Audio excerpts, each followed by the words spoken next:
You are tuned to the award-winning Cafe Cabaret program, winner of several self-designated awards. And Cafe Cabaret is produced by Francis DiMenno and is sponsored, of course, by the Middle East Cafe at 472 Massachusetts Avenue in Cambridge. It is televised at 9 p.m. on Mondays on Cambridge Community Television Channel 66, and today's presentation, of course, is Comedy on the Edge, upstairs at the Middle East Club, 472 Mass Ave, Central Square, Cambridge, 354-8238, Saturday 1 to 3 p.m. Open stage for comedians and all performance artists, hosted by Ron.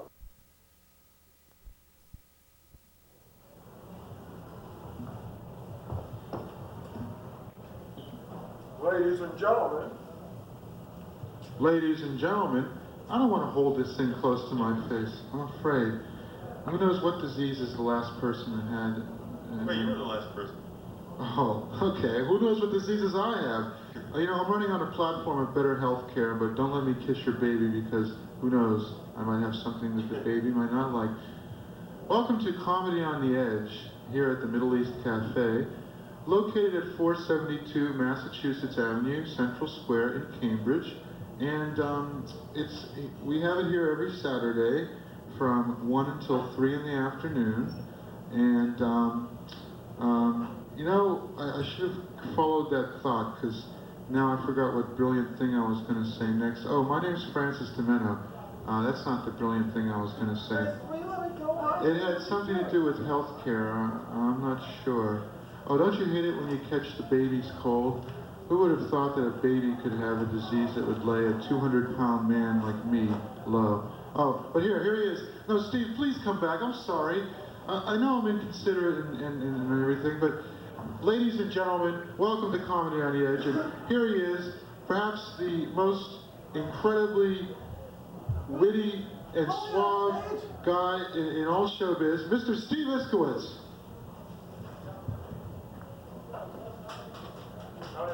Mike's back.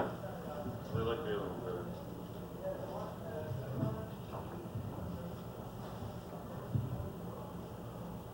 Jeez, Francis, by the time I get on stage, I'm so totally wasted of energy. But all I could do was... What the fuck's going on here? What'd you guys do to these mic stands? Yeah, blame your equipment. It's great. A poor craftsman blames his tools. Yes. And a performer blames his audience. But seriously, these things are kind of weird. Oh well. There. So nice to be the center of attention again. Even though there's only 2 people here. But they're 2 good people. What was that? It's a thrash show downstairs. Thrash show downstairs.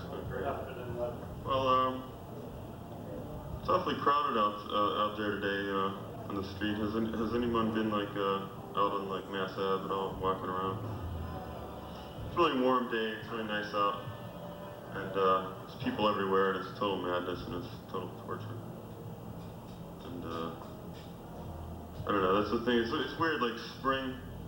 I mean, New England's like the worst place to be in the springtime, you know, 'cause like in the spring you feel all this burst of energy and like really friendly and nice and everything, and you want to like, you know, just like be, you know, really energetic and stuff, and it's like, but that's considered improper in New England to be like energetic, so you have to just kind of like look away and just hide in the corner and stuff. It's horrible. Well, anyway, we killed the Indians for this? For this we killed the Indians? It's been a depressing week. The weather hasn't been too good. And then last night at work, I had this kind of a bummer experience. I was talking to this guy I work with, and he's like this weird guy. He's like, it's the easiest job in the world. And this guy's like, he walks around like it's really hard, and he has like all these keys hanging off his belt, you know, like a pencil behind his ear, and he like has this like warped, you know, feeling of self-importance about him when he walks around. Then he goes to me and goes, so what kind of comedy do you do? Because, you know, you don't really seem that funny, you know? And I was thinking like, well, you know, Jesus, I'm not as funny as you, you know? Walking around like this is a real job or something. Oh yeah, I have to do my,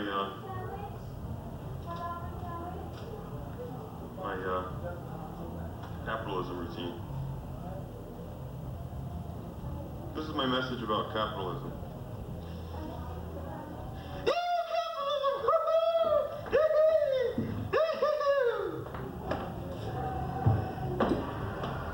There. No, I gotta tune myself now. I can't do it now.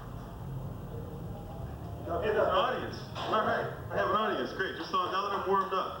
Okay, I'm gonna do my commercial now. Look at the label and act stupid. I like that. Okay, now here's my other commercial.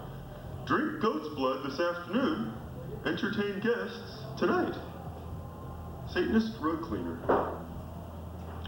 So, how y'all doing today? How y'all doing today? Oh, I don't care. No, really, how you doing? How you guys doing? I don't care how you're doing. No, really. How you guys doing today, man? Great. I don't care. I don't hear how you're doing. I got better things. I got better things to do than sit around and listen to people say, "Oh, I'm fine, and you? Fine, and you?" Imagine how much percentage of people's conversation consists of "How are you? Fine, and you?" It's like some people. I think it's like maybe like 50% of all the conversation they do. It's this, the most total waste of time. They should have a name for people like how are you? Oh, he's a how are you-er. Better avoid him. I've been sick a little bit this week. The odd thing is I've actually been getting along better with people now that lately when I've been sick. So it's kind of like a sorry statement, You know what? What? Because you're too weak to be angry. They're too weak to be angry? You are. Yeah, right, that's probably it, yeah. And you listen more because it takes too much energy to actually say anything. Yeah, and I don't expect anything out of anything, which is probably more realistic. I don't know, I think it's because I live in New England, and it's like, you're supposed to be sick in New England, because if you're healthy, and if you're strong and healthy, it's considered hey, what's wrong with that guy? Was he escaped, convict or something, murder or something? It's like, he's walking with a bounce in his step, and he's like, hey, what the fuck's wrong with that guy? And I would leave New England, except I would miss all the smart people, people are so smart. I left New England a couple years ago because I was so sick of how uptight everybody seemed to be, Then I missed the smartness when I left. It's kind of scary being smarter than everyone around you, I feel like everybody's plotting against you or something. Yeah, I flatter myself. But, I don't know. I think even the animals are smarter here. I think the dogs in New England are probably smarter than people in the Midwest or something. Of course, insects in other places are usually friendlier than people around here. So. Hey, wait a minute. Milk that dog guy. What? Milk that dog guy. Oh, okay. Well, The dog says to Einstein. Maybe you'll do it, Francis. The dog says to Einstein, no, it's E equals MC squared. Feel free to interrupt my act anytime you want. No, I'm sorry, Steve. That's all right. No, it isn't. I've been reading about Haiti lately. I read this article in the New York Times last night.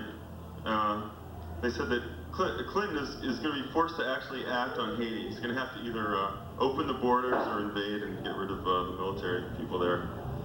It's and the reason is because of the refugees that are going to come to Florida. That's the reason. It's it doesn't matter that they're killing people. All this stuff. It's just, oh, we don't want the refugees. Better do something about it. Actually, I was thinking of going to Haiti and teaching the Haitians Spanish. So when they get stopped by the Coast Guard, they could just try to convince them that they're Cubans, get the red carpet treatment. Capitol no good, Capitol no good. I used to live in Atlanta, and there were these Cuban refugees who lived next door, and I used to talk to them. They'd be like, Capitol no good, Capitol no good, Capitol no good. Now that's politics. I quit politics when I realized that right-wing people are ugly and left-wing people are boring. That was when I stopped politics. But I do want to say this about politics. Marilyn Monroe went out with John Kennedy when he was president. I just wondered, did she give him political advice? Jack, I really don't think you should have assassinate Jim, even though he did kill all them nice Buddhists.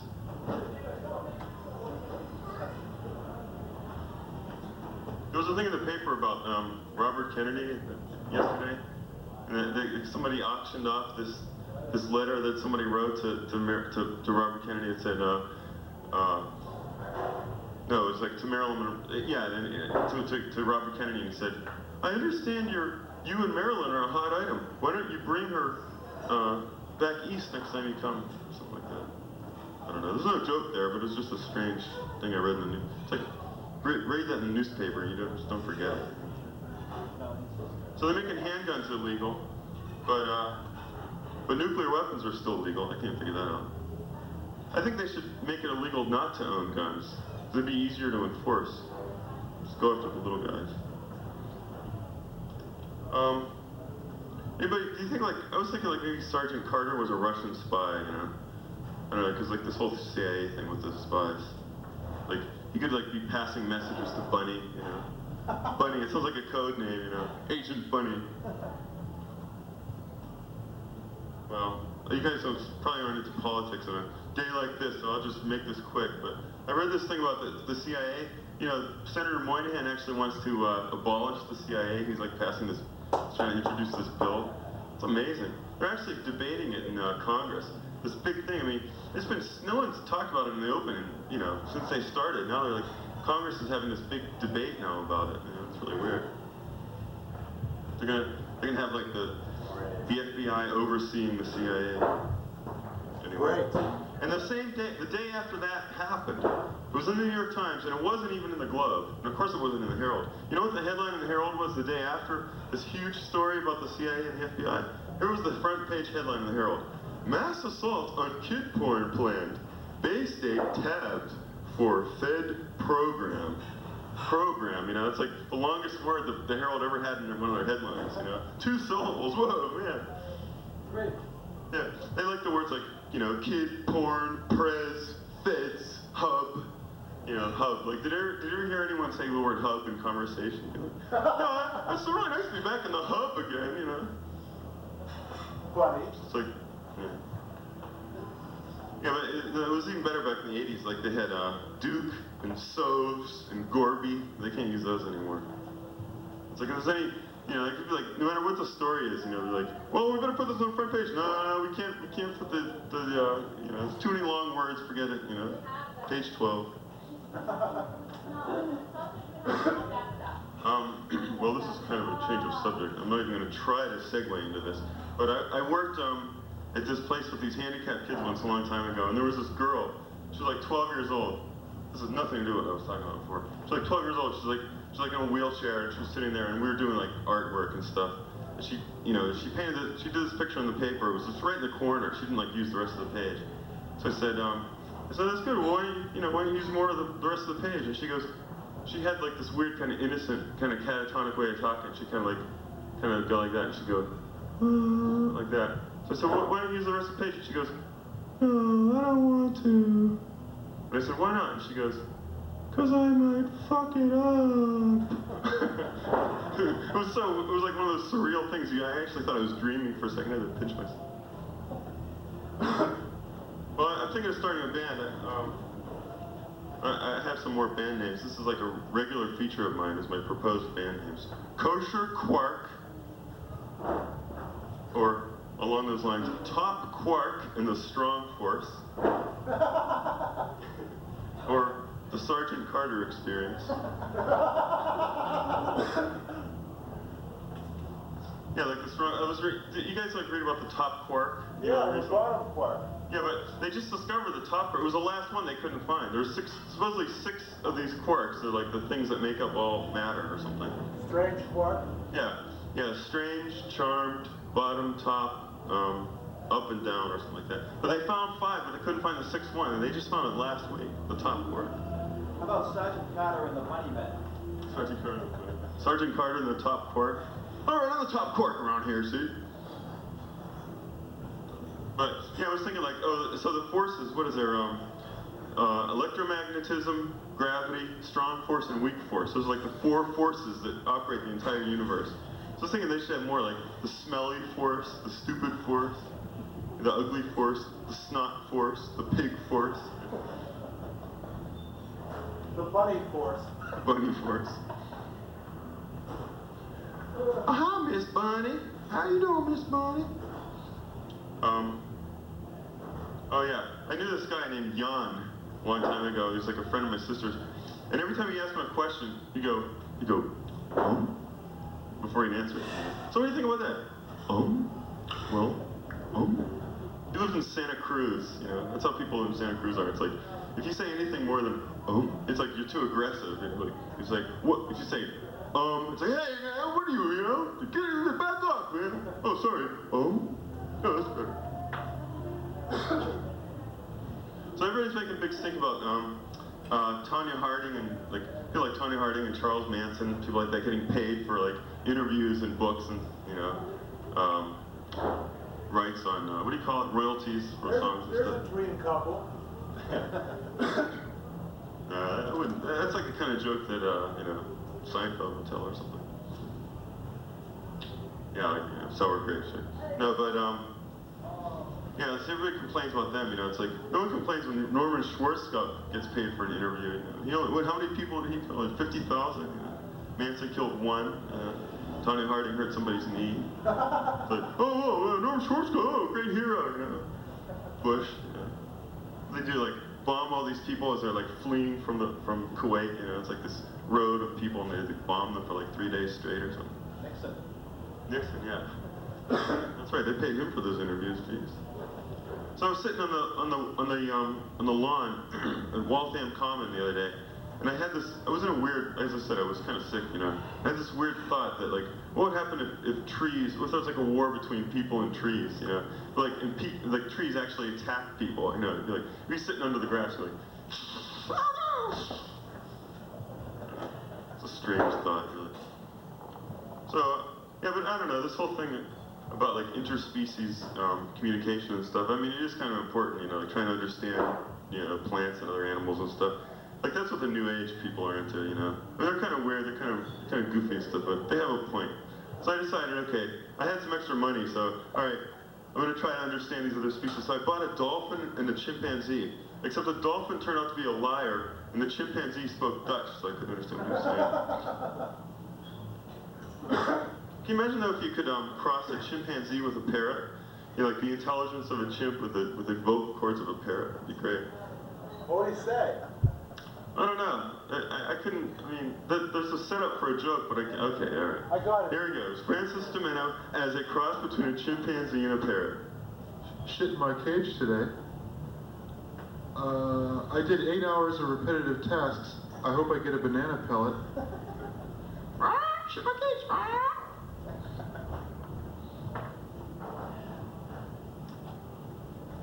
What? I can't even understand this note. Military spies? Oh yeah, they could use them as spies, I guess, or something, I don't know. I have no idea. It says, take all the best ideas. Space travel, glorious future. I have no idea that. Oh, I know what they did. Oh, shit. Hold on a second.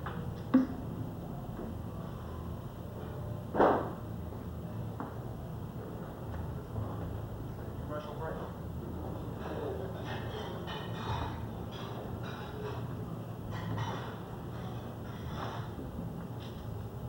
Yeah, that's right. There's this article I just clipped from the Times the other day.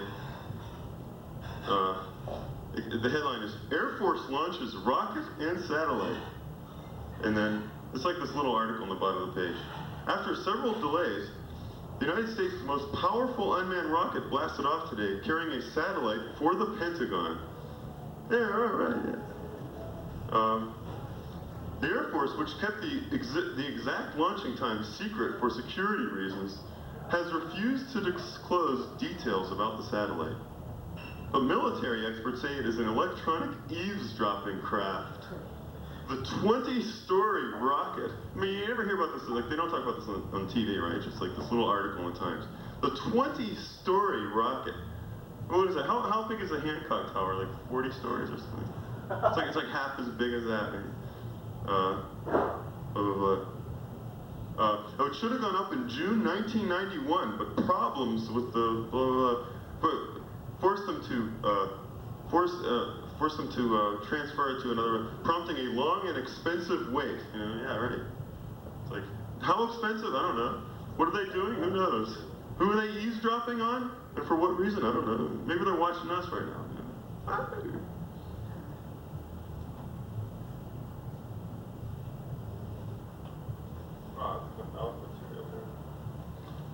Well, pretty much out of it. And I wish I could ad-lib as well as Brian, but apparently I can't. So, Where's the guitar? I don't have my guitar. Well, I guess I'll have to end it here.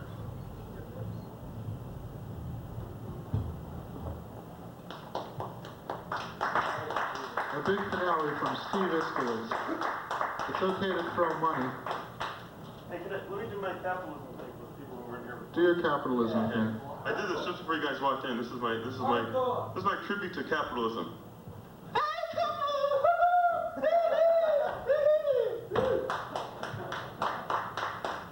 A really big finish from Steve Iskovitz.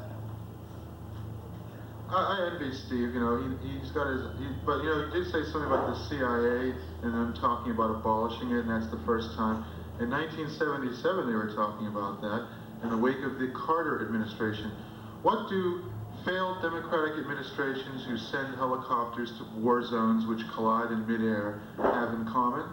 Well, you know, Carter, helicopters, Bill Clinton, helicopters. Carter abolished CIA, Clinton abolished CIA. Let's put two and two together. And that 20-story surveillance craft you were talking about, how are they going to hide that? You know? And who were they surveilling? I mean, who were they looking at? And, Yeah, but actually, Clinton doesn't want to abolish the CIA. He took the CIA side. oh, I see. Oh, better. It's the DEA. Well, we want to spy on those people who are not in favor of my health care plan. So I think the CIA is a good idea. Yeah, that's right. Well, that Jennifer Flowers has been up to no good lately. I think a 20-story surveillance craft is the only thing we could have. You know, I don't think I should ever go to a foreign country because, you know, the only foreign phrases I can memorize are like, you know, the most inappropriate ones, like, you know, the Spanish, empleados, lavos los manos, por favor, you know, like, employees, please wash your hands, you know, okay, sir, let's see your papers, empleados, lavos los manos, por favor, you know, they wouldn't, I said this to the Spanish-speaking people who work here, and they didn't know what I was saying, they said, oh, empleados, lavos los manos, por favor, you know, it's all in the inflection, you know, you can't sing-song it, you know. It's like you can say anything in Spanish and make it sound exciting, like, es los toros porquito puerco, you know, and it sounds like it's a big deal. So, anyway, Japanese, it doesn't have any inflections. oh, how do you know? You've been there, huh? You studied Japanese? Are you turning Japanese? I really think so. Well, I studied Chinese for 6 months, and all I can say is, hoi san! You know, walk into a Chinese restaurant and pronounce the stuff the way you imagine they pronounce it. I'll have some mogu pan. You know, it's like, call the police. This man's dangerous. You know, imagine if you did that in an Italian restaurant. I'd like some veal parmesan. You know, please, mangia. You know, so like you do all the hand gestures too. Oh, waiter. You know, it was like, waiter. You know, hey, waiter, get over here, huh? You know, the Italian in the singles bar. Hey, baby, what's your fucking sign, huh? Very nice to see me today. Yeah, hey, yeah. You know, a lot of car repairmen talk like Joe Pesci. It's like, hey, we'll get your car repaired when we get around to. Well, you brought it in at 6 o'clock last night. It's not gonna be ready until Friday at 12 noon. Tell you what, we'll give you a break. 11:55. How's that? Great. That gives me an hour and 5 minutes to drive to Boston from Providence, wash my hands, shave, You know, get that little YMCA shower thing going with the wet towel under the arms, you know. Walk into work looking like a Cro-Magnon, looking like Nixon on steroids. Nixon must have been on steroids. What do steroids abusers and Nixon have in common? Heavy beard, irrational outbursts of temperament. You know, it's all there. You know, it's all like, these Cambodians have fucked me over long enough. Henry, I want you to throw a couple thousand bombs on them. Like, I don't think that would be a good idea, Mr. President. You've been drinking an awful lot lately. Shut up, Henry. Give me my cottage cheese sandwich with ketchup now. Yeah, so, of course he's dead. It's not tasteful to refer to deceased people. So let's just say that Nixon, in his last campaign, was running for revered elder statesman, and he finally won. Finally. So anyway, amid all that whimsy, I guess it's time to introduce our next guest, and that, of course, would be none other than the fantastic, up-and-coming, young comic, Mr. Brian Hughes.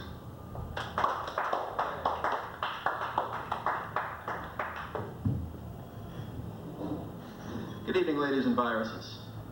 I don't care if it's a sunny afternoon, I always open with that line. No Nixon jokes today because we don't have Nixon to kick around anymore.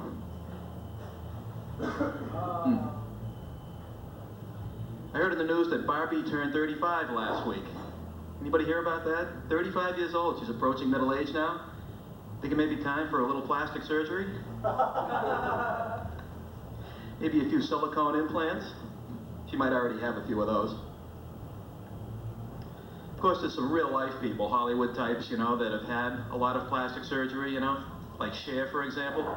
You don't know how much is real and how much is fake. I just hope that when Cher dies, she doesn't get cremated, you know? You know, they might have to pass a bylaw, you know, something in addition to the Clean Air Act, make the Clean Air Act in 1994. I think Los Angeles has enough smog problems already. You know, there was another news item recently about Barney.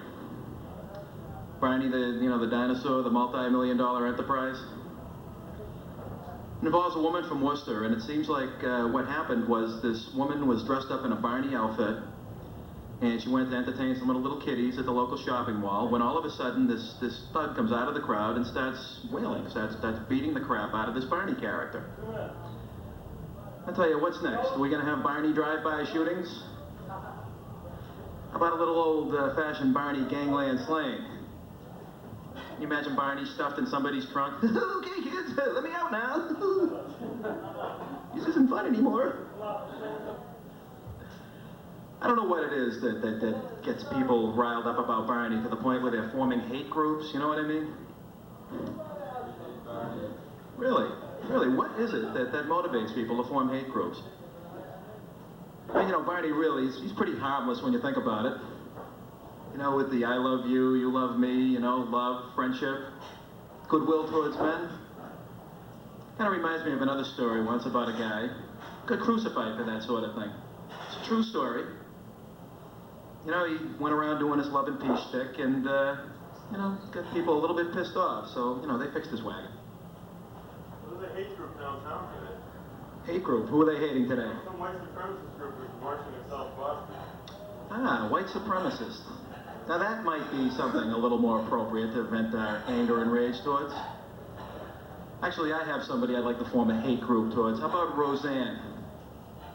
Roseanne Island? Do we have any potential Roseanne hate group members out here? All right. How about a good old-fashioned Roseanne gangland slang, huh? Gagger, maybe stuff her in somebody's trunk. I think Roseanne will look great stuffed in somebody's trunk, personally. Now, the fact is that Roseanne and Barney really have a lot in common when you think about it. You know, they both make a lot of money, they both have top-rated TV shows, and they're both pretty much the same shape, aren't they? As a matter of fact, I'd like to pose the following question. Has anybody ever seen Roseanne and Barney in the same room together? I mean, really, I think Roseanne is doing this little shtick. You know, she can get away with mangling the Star Spangled Banner and She can get away with foisting Tom Arnold on the TV viewing public, you know? But when it comes to this love and peace and understanding, I think Roseanne, you know, needs a get-up, a little costume. Because, you know, it would be a little too risky for her career, perhaps. So, you know, that's why I think Roseanne is doing this thing incognito. Because when you think about it, even Batman needed a mask. You know, even Superman needed the cape. So I think there's a moral to this story. Actually, two morals. First of all, I think that Jesus Christ definitely should have worn a costume. Maybe the little blue number, you know, with the red cape and the matching underwear. Little JC emblazoned across the chest. Could have flown right out of Calvary with that gap. And the second moral of the story is that it just doesn't pay to be nice anymore. You know, I think the Surgeon General ought to issue a warning. You know, being nice can be dangerous to your health. So be an asshole instead. You'll have less stress and you'll live longer. Thank you very much.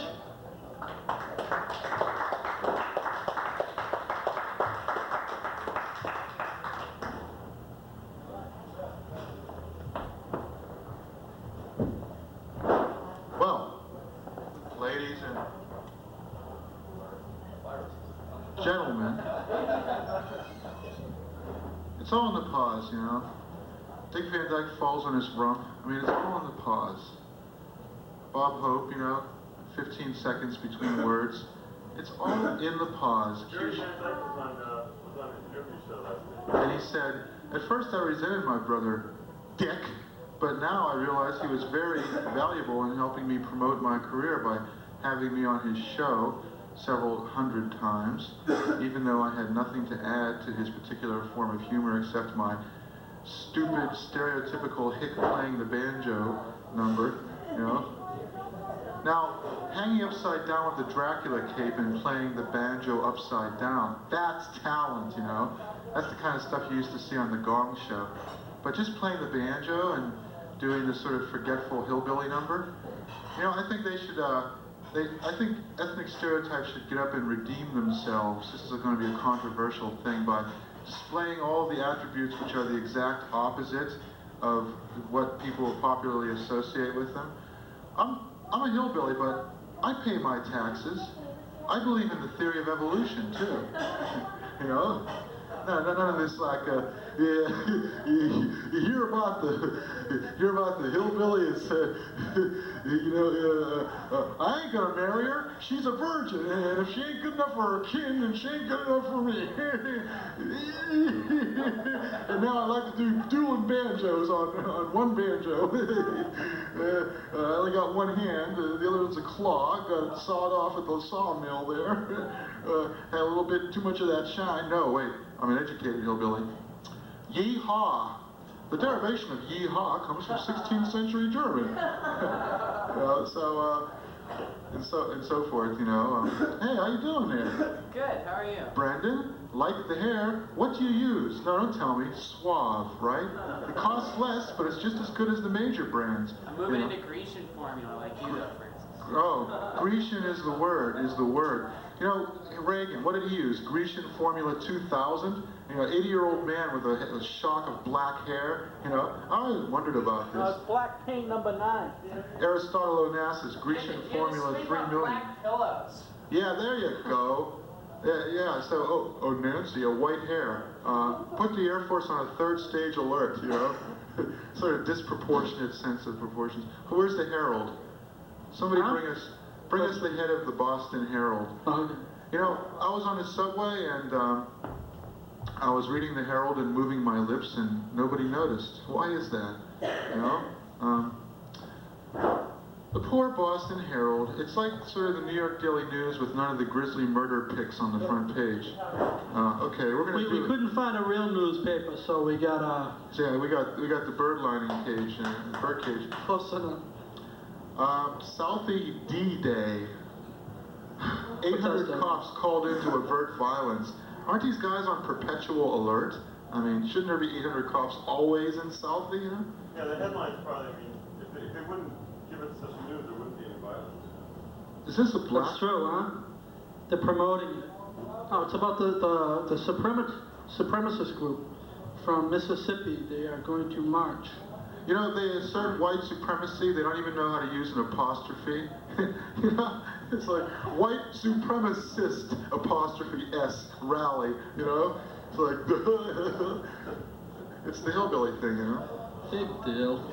You know, the ironic thing is going to get more people against it, protesting the parade, than they are. Going to be about 3 people marching on the goddamn thing. And they're all copying down the license plate numbers. We're going to get that guy after. A joke. What else? Woman files sex harassment suit against Clinton. Ha! What a shock. Holy What a shock. The golden idol is tarnished. You know what kills me about that? You know, people, they say 74%, they did a study, could care less about Clinton's previous sexual prowls, if you will. Do you guys care? Who cares, right? The guy can run the country. I mean, granted, he's a liar, but that's another thing. But you know, it's like killing me. It's like, you guys elected the clown. You know what I mean? Now all of a sudden he's this jerk, they're digging up all the old dirt. Eisenhower had like 1 drop of semen in his dick, and he hadn't fucked Mamie in 8 years, and, you know. Everybody's got skeletons in their closet, though. That's what kills me. J. Edgar Hoover used to prance around in women's clothing. I mean, come on, you know. At least Clinton doesn't do the old high heels and garter belt, whip me, fuck me, beat me routine, you know. If he was into kinky sex, I think it would be far more offensive to the electorate. And Richard Nixon, I don't know if you know this, was actually a woman. Did you know that? With a steroid problem. He was, yeah. What's that? That's why he never kissed his wife in public. It was a facade. And Hillary, who knows what sex she is? Man. I'm like, you know what Hillary's middle name is? Yes? What? No, it's Billie Jean. You didn't know that, did you? No. But she went upscale with Rodham, you know. She doesn't put Jimmy's on her ice cream cone, she puts James on her ice cream cone. U.S. tightens sanctions against Haiti. I think they should call it Lovey, and then everybody will be happy.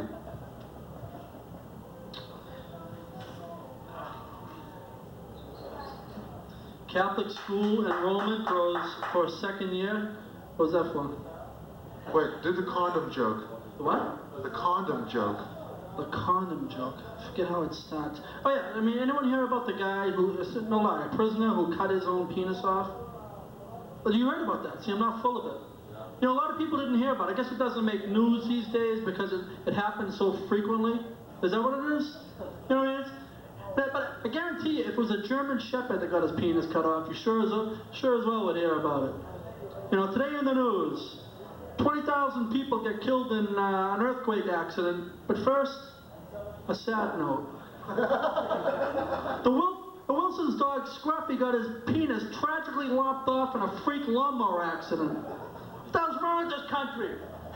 Freaking dogs. Authorities are investigating whether the lawnmower exceeded EPA emissions standards. Yeah, right. Yeah, no shit. Who cares? 40,000 people got killed by a machine gun, but they found out that the machine gun did not fit into regulation standards and was emitting some sort of carbon dioxide. It had been a semi-automatic, which had been illegally converted to full automatic, and the FBI and the BAT were But it had a muffler on it, so it fits. They let that one slide by. However, the lead pipe that they used as a muffler exceeded EPA regulations for lead usage in mufflers, so... Hey, do you hear about that dog? The dog that got buried? Wasn't that awful? Now, everyone keeps saying, I hope they find the guy that did that. I hope they find the guy that did that. What makes you think it's a goddamn guy? I happen to think it was a chick. I mean, you go ask John Wayne Frankendick who did it. I'm sure he'd say it was a woman. Let me tell you something. I'll tell you, women are vicious. My sister's got a dog, right? The dog kept taking off. It's this guy dog, kept taking off, so she has the thing nuded. No guy would do that. My dog goes out for a piece of ass. I give him $5 and tell him to have a good time. You know what I'm saying? No kidding, I wanted to go with them, but the Bruins were on. Oh shit. I just told him to wear a condom and take pictures. And then my sister's dog, she takes the thing back from the vet, the thing's declawed, ears clipped, nuded. My shit, the next time he does, I want to saw his legs off. So she did. Thing's suicidal. I went over a house the other day, he dragged himself over his water bowl and stuck his head in it, tried to drown himself. Now he's just a log. No? A log. A log. No legs. I think there's legs. No name. Oh man. What else, Francis? Crime bill is a hoax. What's with this word hoax? You know, only Republicans use the word hoax and smear. You ever notice this?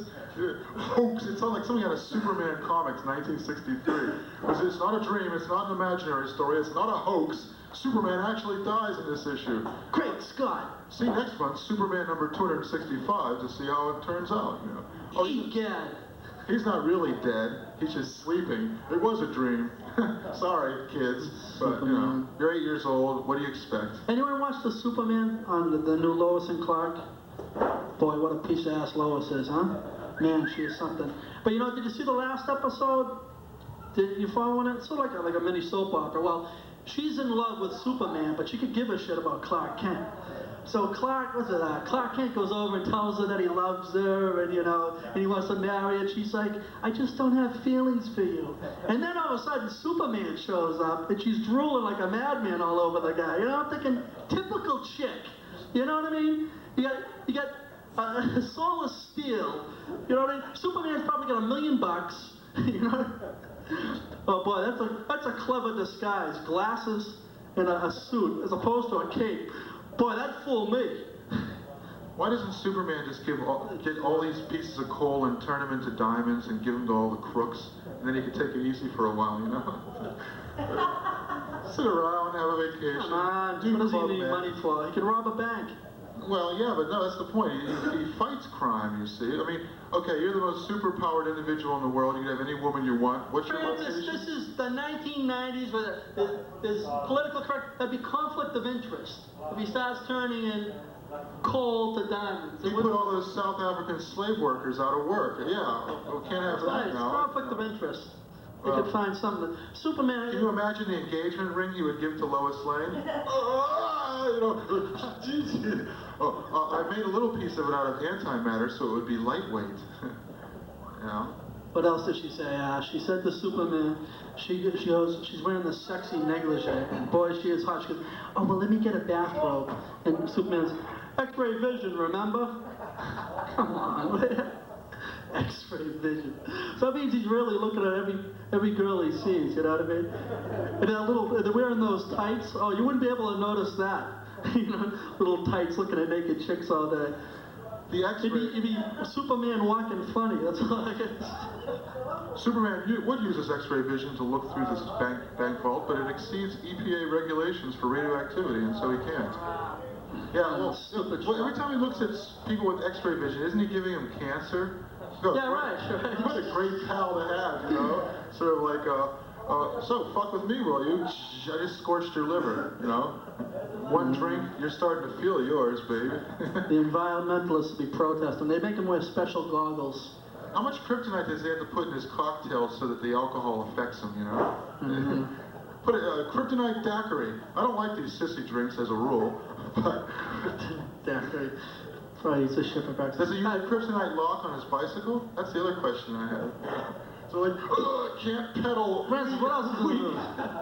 What else you got? Oh, I think we've just about exhausted the news. Come on, there's still some stuff. They got the fights on. You guys gonna watch a fight tonight? Do the condom joke. The one you The told condom. I forgot what.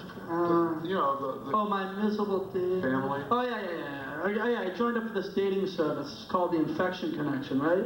And it's not one of these high-class things, but trust me, you get a lot out of it. But I bought a family-sized pack of condoms. Well, actually, it was just one with a big hole in it. So, I told you no one would get it.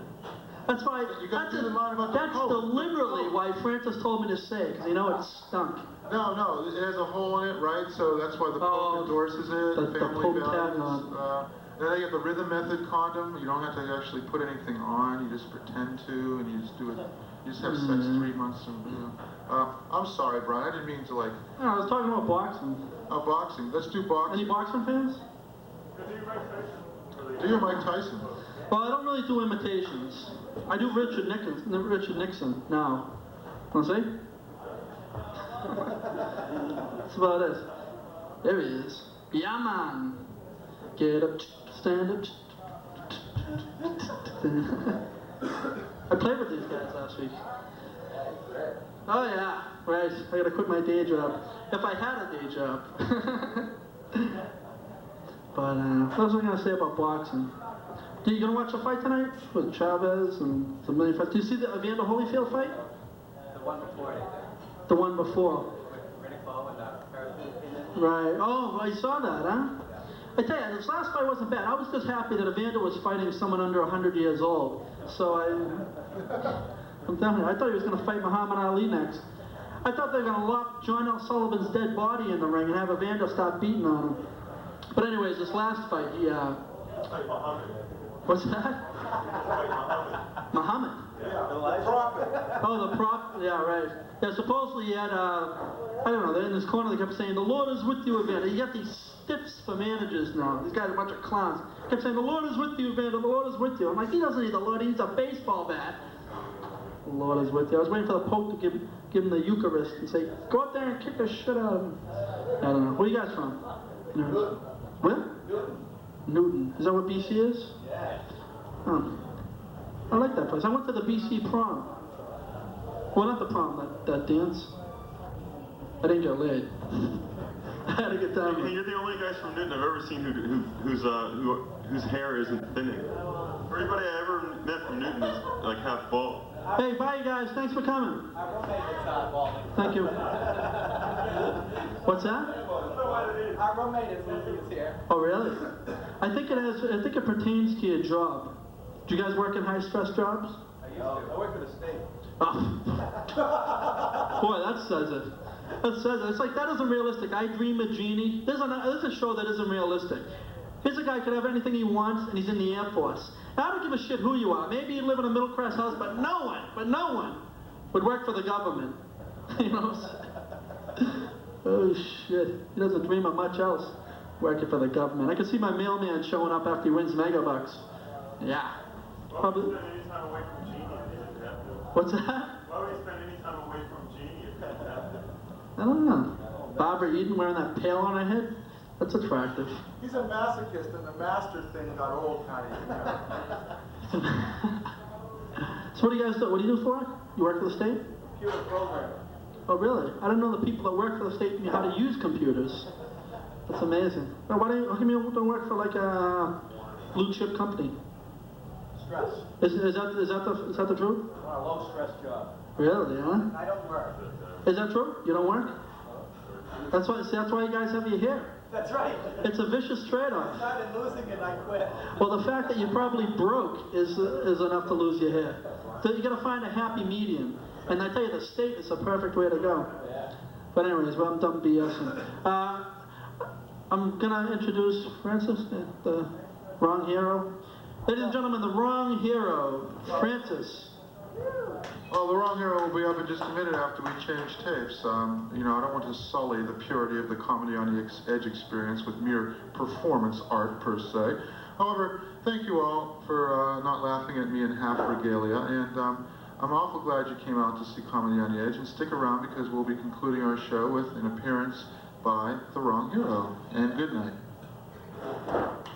Well, I'll take a minute for this. I know this isn't going on tape, but it doesn't matter. Actually, I prefer it.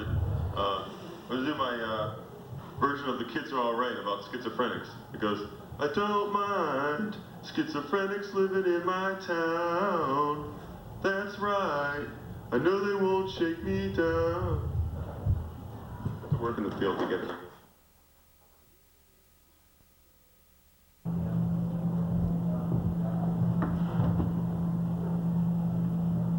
Welcome. You're the common. I gotta set the sound levels. I gotta do everything myself. Gee.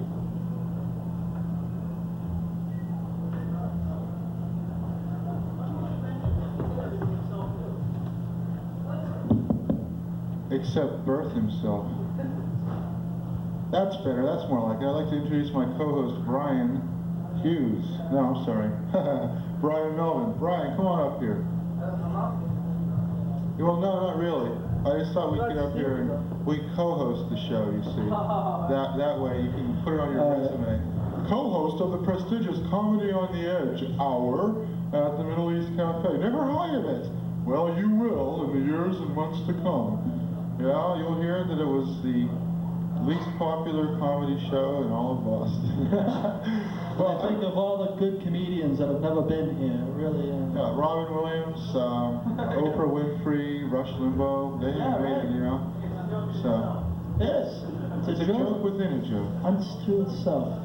Oh, So, what's up for current events, Francis? Want to do that bullshit again? Now I wanted to reminisce about my failed career in showbiz, but I guess we could cover current events instead.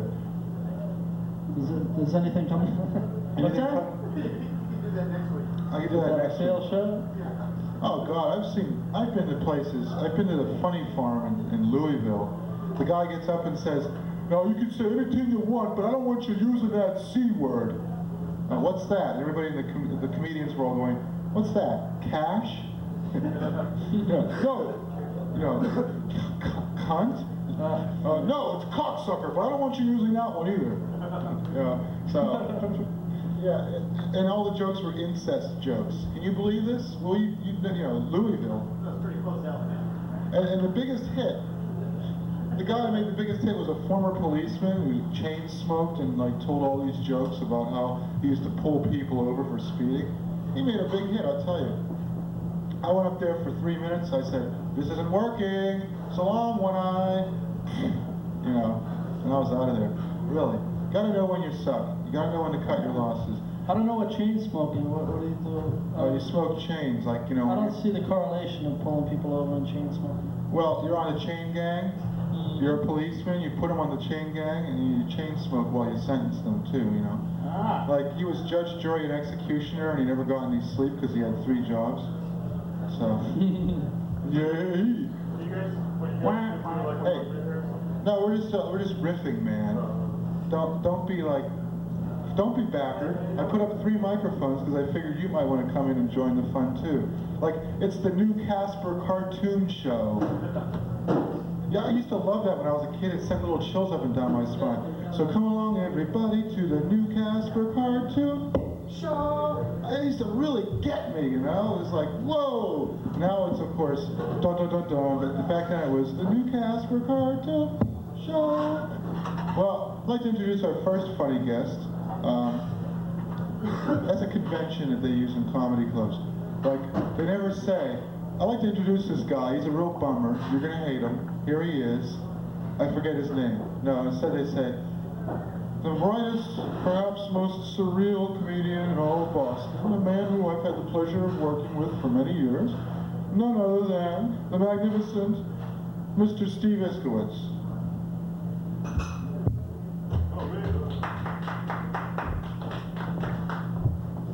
Thanks. I have a bunch of.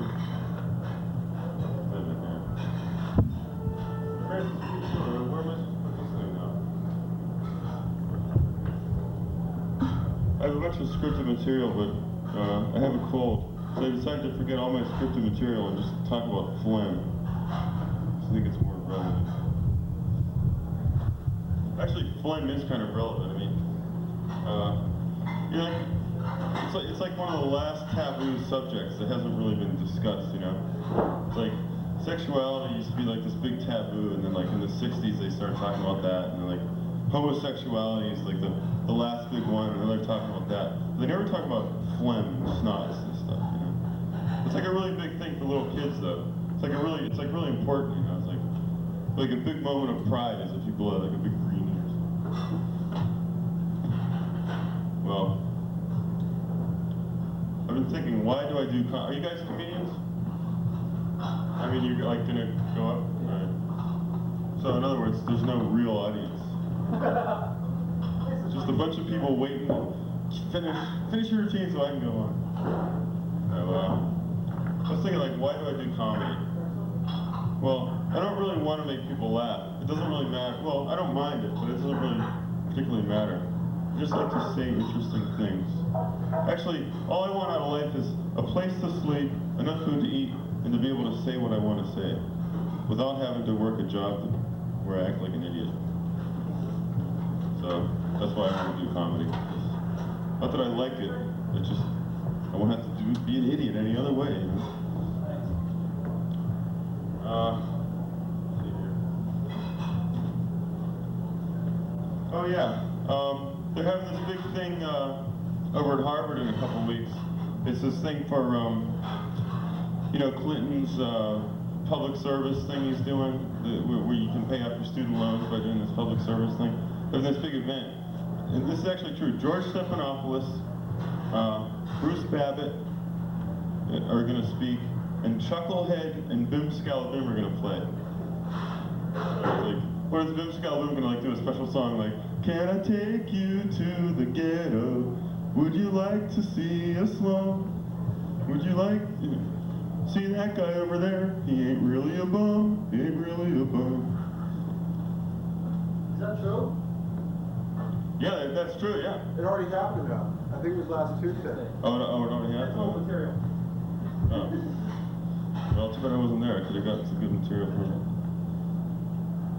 I didn't see anything about Chucklehead being there. Yeah. They were there? Yeah, I saw it on this flyer. I was in Harvard Square the other day, and right there was a flyer next to it. They were looking for people to do drug tests. They were willing to pay for all these things, and one of them was they were willing to pay $100 an hour for a person to they can test the effects of cocaine on your system. You think they really have they won't have any trouble finding people to volunteer for that, but you have to send $10 to get the list. Sounds like a scam. Well, I don't know. Should I do the politically correct parrot? Rock, save the rainforest, rock! Rock, what the fuck? I mean, save the rainforest.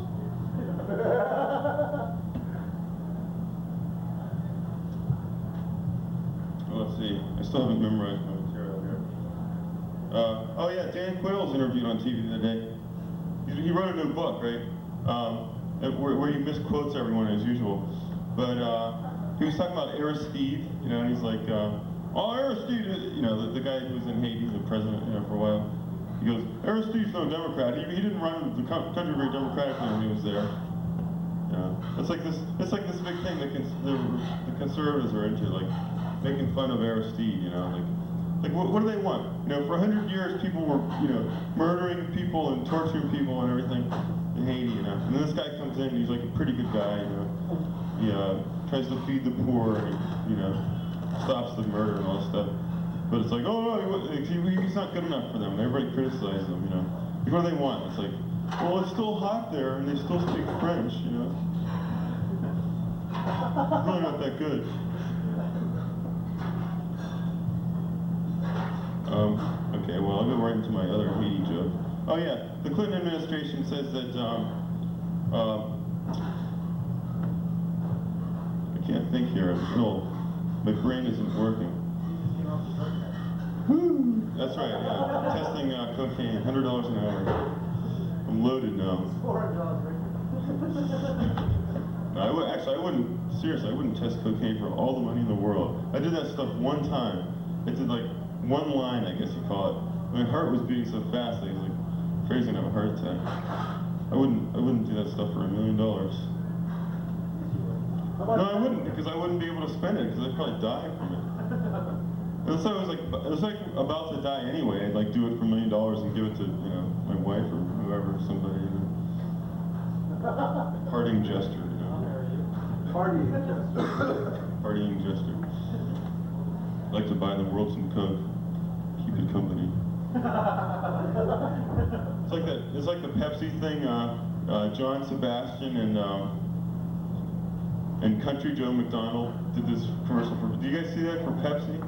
It's like a Woodstock commercial. Like they show this old footage of these guys in Woodstock. What's that? It was great. Turned to sellouts. It was great, I guess.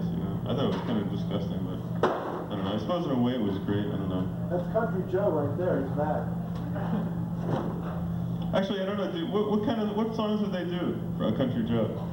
Give me an F. Give me a U, give me a C, give me a K. What's that spell? What's that spell? Give me a P, give me an E, give me a P, that's the Pepsi generation. No, but what was I talking about? Cocaine, Pepsi. Oh yeah, Clinton administration. Oh yeah, they're saying that he doesn't want to take the Haitian refugees because they're fleeing poverty rather than oppression. You know, it's like, they can't afford bulletproof vests, you know, and they can't afford funeral costs for all their family members. Oh yeah, I was watching Hard Copy. Man, the news is getting interesting. I was watching Hard Copy last night. They did a thing about Seinfeld. Did anybody happen to catch it? It was on really late. It was like 1 in the morning or something. Man, they were like spying on Jerry Seinfeld for like a week. They had all these people tracking him down. He's going out with this woman. She's like 18 or something. She's like a high school student, and just like they're all over it, man. It's really weird. And they had like, you know, they're like spying on him. They had these pictures of him kissing and stuff. They're interviewing him. Yeah. But I don't know. Actually, I think it's kind of cool. I mean, I sort of would like to be in a situation to have Hard Copy follow me around. I mean, it's an ideal comedy thing. I mean, you could sort of turn the tables on them if you really were into it. I don't think he's going to do it though. It's like Lenny Bruce. Like I was thinking, wouldn't it be cool if they had Hard Copy back when Lenny Bruce was around? You know, he could just totally get into it and like, you know, just like it'd be better than any stage performance you could ever do. You know, it's like the Sex Pistols or something. You know, it's like turn the media on its head. But I don't know. He said something like he said, "Do you promise you'll keep following me around?" or something. But I don't know. Maybe he said some funnier stuff and they just didn't cover it. But I mean. No, that's the thing. I mean, they could do that. You know, like if they could go on live, you know, and he knew that he could get it, whatever he said would be covered. You know, he could say some funny stuff, but maybe he wouldn't. But I don't know. I mean, it's like Hard Copy is like the politically. It's like the. Oh yeah, they're trying to turn it into this big feminist thing. They're like, well, is she really going to get what what he promised or something? Like, I don't know. It's like they're trying to say like they're on her side, and like they're. He's exploiting her or something. I don't know. I mean, he might be. I don't know. It's sort of like Hard Copy is sort of like the politically correct version of J. Edgar Hoover or something. You know, it's like, oh, a successful 35-year-old man going out with an 18-year-old girl. What's going on here? Anyway, something funny. That would have been totally normal, like 100 years ago. And like he'd been like doing her a big favor or something. Now it's like this is sin. I think they're just jealous, really, like producers of Hard Copy and probably wish they had some 18-year-old girls. Why do you think they call it Hard Copy? Because it's hard to copy, I guess. What should I do? Anybody ever see Conan Babies on Conan O'Brien? Oh well. Yeah. Did you see it, Brian? Those are funny, man. That's some funny shit, man. Okay, I'll tell the Doc Ellis story. Does anybody remember Doc Ellis? He used to pitch for the Pirates back in like 71, late 60s, early 70s. Okay, so one time he goes up. This is true. He goes on. I don't usually like tell baseball stories on stage, but this is a good one. Okay, so he starts the game, first inning, first pitcher throws the first pitch, hits the guy. First pitch, there's a guy in first base. Second batter comes up, first pitch hits him. So he's throwing 2 pitches and he's got guys on first and second. Third batter throws the first pitch, hits him. Okay, fourth batter throws the first pitch right at him, the guy dives out of the way. So the second pitch right at him, he dives out of the way. Third pitch, fourth pitch, same thing. So he actually walks in a run, right? So then finally they pulled him. It's like seven pitches and he walks 4 guys. And it turns out he was tripping on LSD. The guy went to pitch a Major League game. He was tripping on LSD. But the really funny thing is, he actually pitched a no-hitter on LSD. So that's better than Nolan Ryan pitched 6 no-hitters, but I bet he wasn't tripping during any of them. 7. What's that? 7 no-hitters. Oh, 7. That's right. Yeah.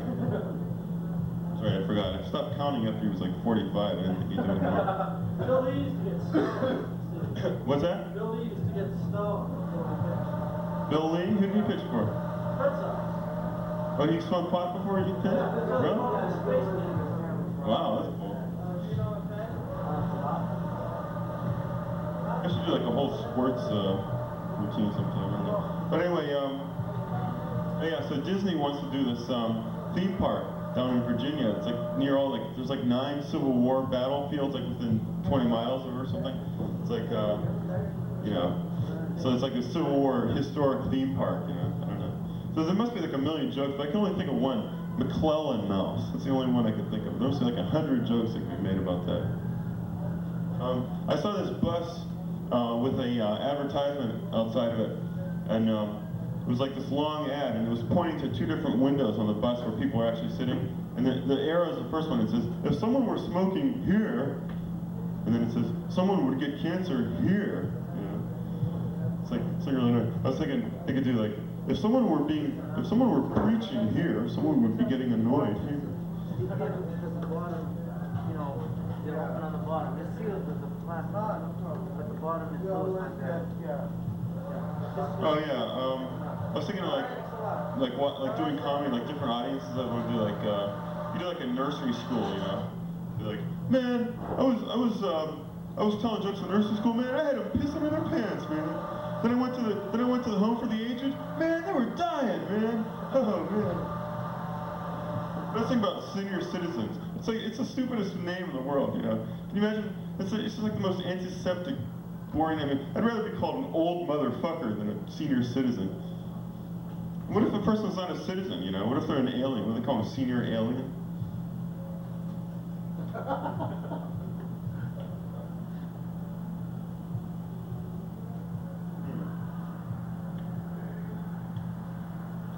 Well, okay, I'll be like Brian. I'll ask like people in the audience for like subjects. You know, like I'm gonna try to ad lib. So anybody have any suggested topics? Brian, I've thrown a few out to you, so you owe me one. Politics? Politics? No, that's too vague. Lawnmowers. What's that? Lawnmowers. Lawnmowers? Oh man, that's too specific. The politics of lawnmowers. CIA. The CIA, Christianity in action, Cognac. and the FBI. When J. Edgar Hoover was there, it was like, fuck boys infinitely. I was thinking about the other day, CIA and FBI. And, oh, and MTV, mental telepathy vanished. Okay, another subject, anybody? Hare Krishnas? Hare Krishnas with lawnmowers? Well, that could be how they cut their hair, I guess. How about West Virginia? West Virginia. I don't know. Almost heaven, West Virginia. Inbred rednecks stab their knives right in ya. Life is old there, older than the trees. You don't get nowhere just by saying please. Another one? Girls. Girls. Hey man, that's politically incorrect. They're women. No, girls. I don't know, I live in Waltham. There aren't any girls out in Waltham. I come to Cambridge and everybody looks at me like I'm crazy, so, you know, it's like if you live in Waltham, it's like, you know, if you walk around like and think at all, then like, people think you're real weird. You know? If you come to Cambridge and you do anything other than think, they think you're weird. Let me try one more. Let me try to milk one more subject out of you guys. What's that? Priests. Priests. There's a lot of material. It's too much, man. I don't know where to begin, man. Priests. How about priests in Pittsburgh? Priests in Pittsburgh. Sounds like you probably have a joke about that. No, I don't. I want to hear yours so I can use it. Priests in Pittsburgh. How about nuns? Nuns. Oh, I was thinking of a joke about nuns last night. Oh, I was thinking it was like nuns that must have run the show. They ran the show hard copy.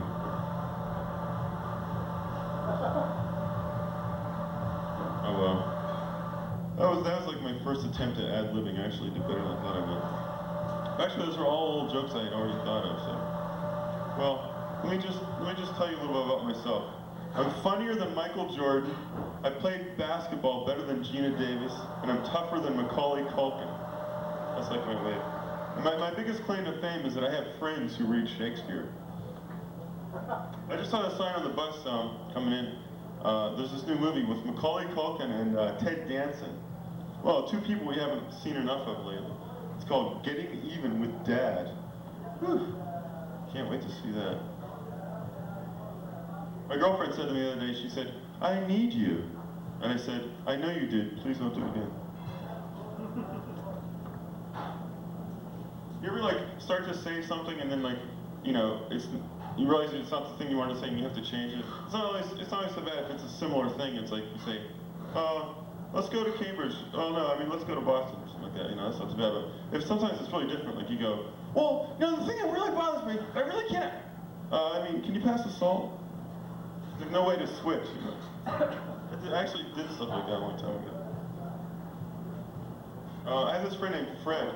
He's like, he kind of like, just sort of like drifted away from everything. You know, just sort of like, some people like, you know, in like their 20s or 30s, at some point they just kind of like, they're your friends, and then like they just sort of like drift off into like nowhere land or something. So I was thinking of doing an album. I told him I was going to do an album called Fred, Rejoin the Human Race, We Need You, a rock opera. And I was thinking how like, you could just say a rock opera after anything that makes it sound intelligent. You'd be like, fuck you, a rock opera. Your mother's a whore, a rock opera. I was at a party last week, and it wasn't that much, well, like when I go to parties anymore, I just basically just do things so that I'll have funny stuff to talk about later. So like I went up to this guy, it was kind of boring, I was just like standing around. There was this guy, and I go, so you think the human race will survive for the 21st century? And he goes, he answered real quick, he goes, yeah. But I'll like say it like, well, I'll have to just like do both parts, you know. So I'll just do my part and his part. Just so this is how the timing was. It was like, so think the human race will survive in the 21st century? Yeah. I go, you answered that awful quick. I'm not too popular at parties, you know. I mean, it's not like you don't really like make friends saying stuff like that, you know. People just think you're kind of weird. But I was talking to this other guy, and he told me that he has friends. He actually knows some people who have, this is their job title, planned obsolescence specialist. That's true. Actually, he says he actually knows people who do that. That'd be amazing. They call some company. Oh, can I stick to your planned obsolescence department, please? Get some good stuff out of that. They've been fired. Yeah, they're obsolete. They're obsolete. Well, I'm running low on material here. Oh yeah. Well, I have this like sore throat and everything. So and I work with mentally ill people. So I was thinking, what would happen if?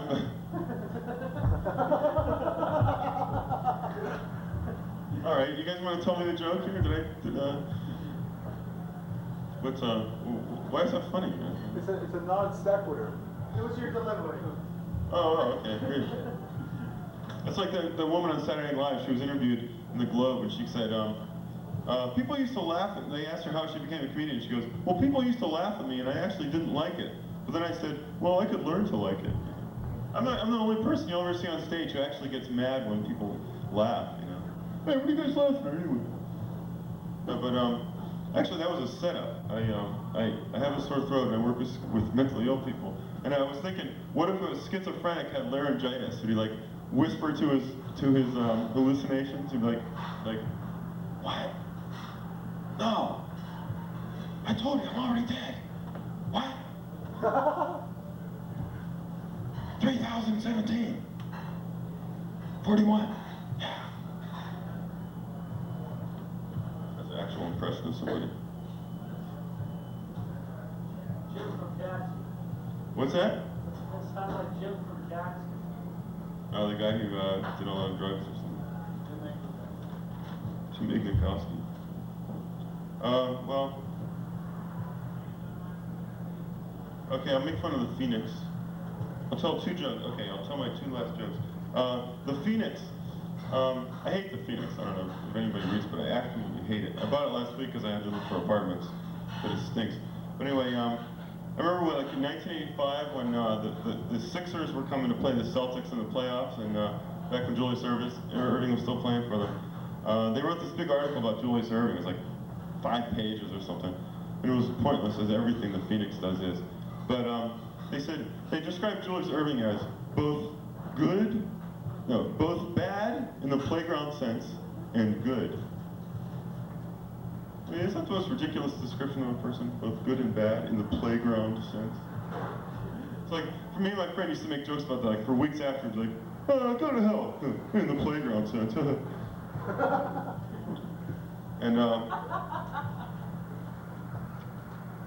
And finally, last joke, which is unfortunate because I finally have an audience, and now I'm about to get off. Well, okay, I'll tell a couple more. I hate it when people say, we agree to disagree. That's the most annoying thing in the world. It's like, we agree to disagree. I don't know, it just makes me sick. It's like Archie Bunker. It's like, hey, we agree to disagree. It's like, well, I'm too lazy to pursue that and figure out who's right or wrong, so let's just agree to disagree.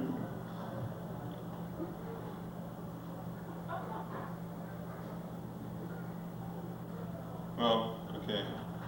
My last joke is not even a very good one, but it's, oh yeah, the Liberal of Oz. And it's just, ding dong, the witch is morally bankrupt. Oh well, I wonder if I can finish it.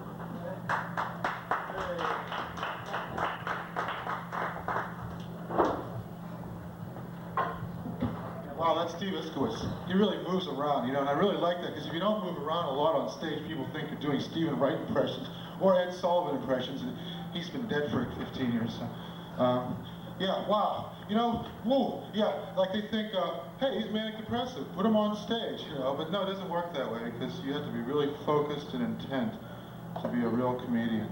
But all that focused, depressive stuff, yeah, but he's the exception that proves the rule, which actually means the exception that tests the rule, by the way. I'm all out of breath just from that 15 seconds of running around. Isn't that pathetic? It's so sad.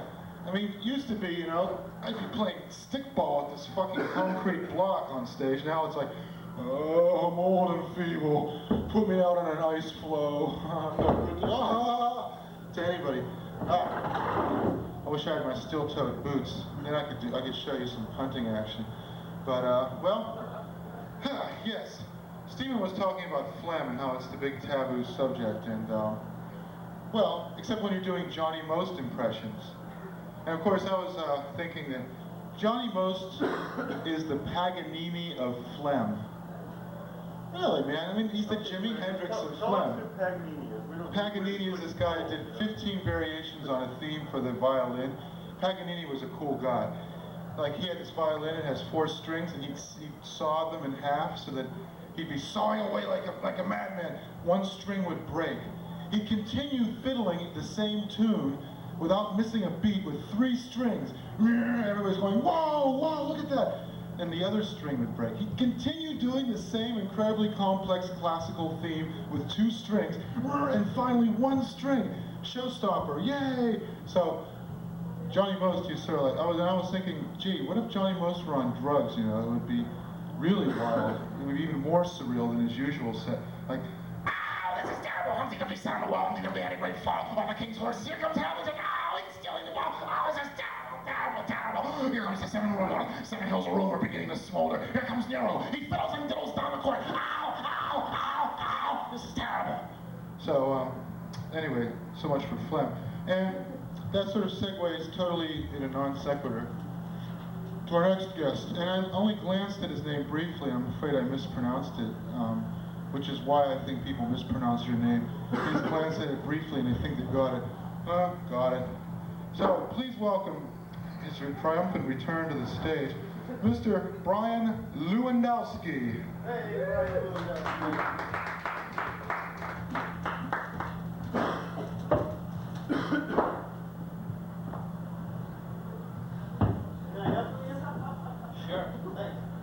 So how's everybody doing? Good? Packed house? Actually, I'm doing okay, have to admit, just a tad grumpy. Because I came home the other day and I discovered my cat was gnawing on my toothbrush. I walked in, he's like gnawing on the bristles, biting it, licking it. And I'm like, that's pretty gross. How long has he been doing this? How long have I been brushing with this thing? And I said, you know, it's time to teach the guy a little respect for my personal property. So I've been shitting in his litter box. I actually read the other day they're coming out with a new laxative. It's called Politically Correct All. Either way you look at it, you're talking out your ass. Steve was talking about the smoking ads on the buses. Have you noticed the smoking ads on the subways? They actually have a phone number on there called 1-800-TRY-TO-STOP. That's 1-800-TRY-TO-STOP. Well, let's not go overboard on the commitment here, folks. Let's not quit. Let's just try to stop. I thought, what a great job. I could be the guy on the other end of the phone. People calling in. What's that? You're smoking Luckies. Jesus, pal, you're gonna kill yourself. Why don't you cut down to, say, Camel Unfiltered? Holy shit, 3 packs a day? Come on, buddy, even the Marlboro Man's down to 2.5. Saw recently that those executives over at Disney, much to their chagrin, they have discovered that somebody has snuck in a few frames of Jessica Rabbit completely naked into the middle of Who Framed Roger Rabbit. Thought about that for a moment, and I said to myself, that's not that surprising, because aren't these the same executives who still haven't realized that Donald Duck's not wearing pants? Been doing a lot of taping on my VCR lately. My new habit is to take the home shopping club. Come home every night, pop the tape in the VCR, and I watch it backwards. Because that way it's like everybody's returning everything. Actually, I guess returns are a big problem in the retail industry now. I was talking to my girlfriend who works for a major retailer. I'm not allowed to say the name, but your choices are rather limited. But they have this whole phrase here at their store called "the customer is always right."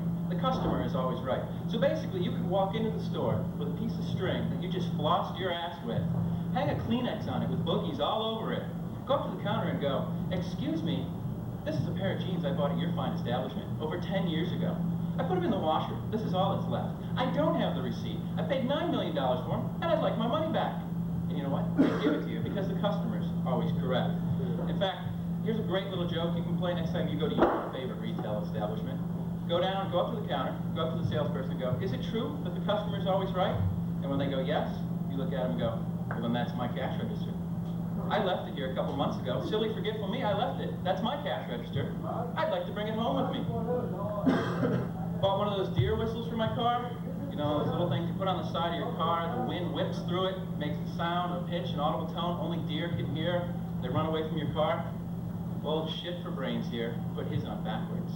Now my car's a fucking deer magnet. Read somewhere that Jeffrey Dahmer is writing a children's book while he's in prison. It's called "Where's Waldo's Intestines?"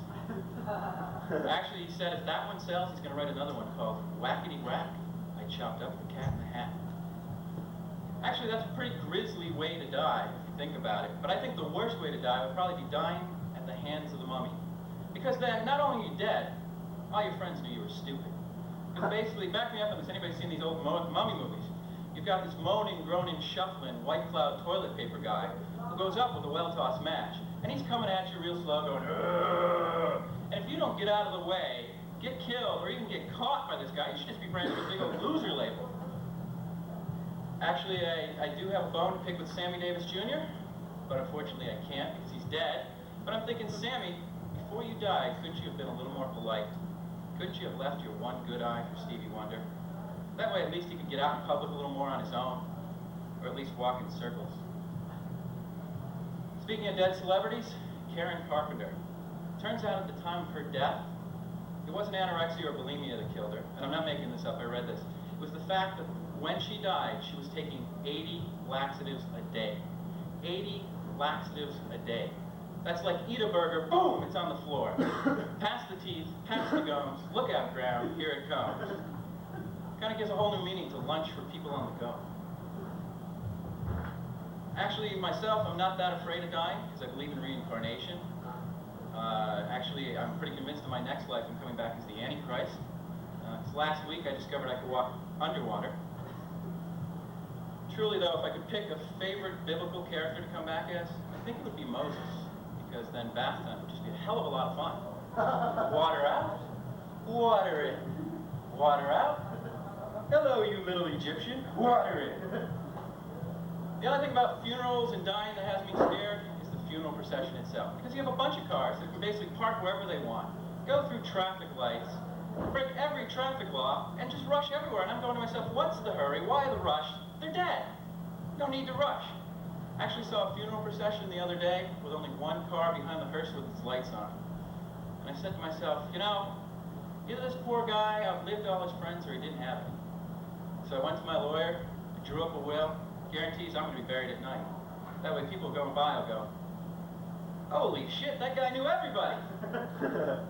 And that's about all I got, so thank you.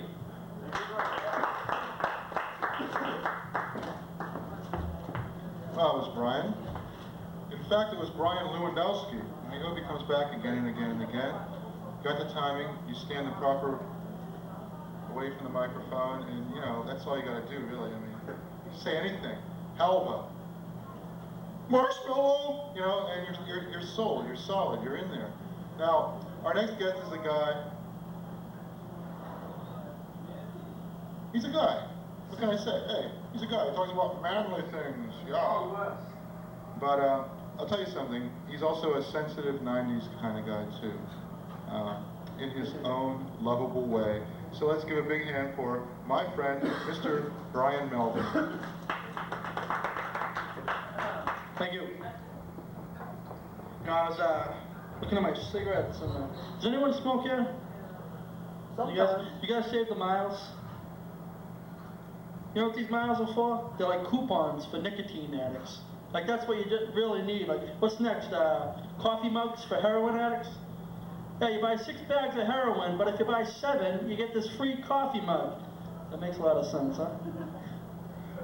Buy 8, you get this free wristwatch. Free sunglasses. Right. Yeah, free wristwatch with the date on it. That way you can tell how much time you have to spend in prison. And when your next trip is going to be. That amazes me. And with these coupon things, I look through the catalog, one of the things you can get is a bicycle. I'm like, what's a smoker gonna do with a bicycle? You know what I mean? Tip it upside down. Yeah, I can hang my clothes on it. I can use it for an ashtray. That makes a lot of sense. Fill up your goddamn oxygen tank. I couldn't believe it. And then they got another thing, a pool table. 25 million miles to get a pool table. I figure about the time the guy saves up enough miles for a pool table, he'll have about 6 forms of cancer. You know what I mean? Why don't you just send in a piece of your lung and a big cancerous lump? I couldn't believe it. I could see some guy walking around with a respirator, showing off his pool table. Yep, it's a...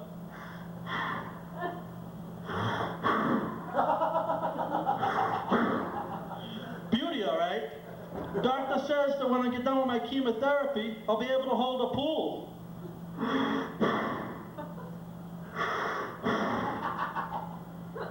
Stick. It amazes me. What else? You guys hear about that dog that was buried? You know, they buried it. It was a few weeks ago. The dog was buried up to his neck. You know what I'm talking about? Yeah, down Rhode Island or something. Yeah, there's nothing funny about it, you know, but everyone kept saying, boy, I hope they find the guy that does it. And I do. I hope they find the person that does it and, you know, do the same thing they did to the dog, they do to this guy, whatever. But what makes you think it's a guy? You know, people are talking about, like, a woman is incapable of doing that. Yeah, tell it to John Wayne Stitcher Dick and Nancy Kerrigan's right knee, all right? Yeah, a woman's incapable of doing my ass. My sister, she's another one. She's got a dog that kept taking off, so she has the thing neutered. A guy wouldn't do that.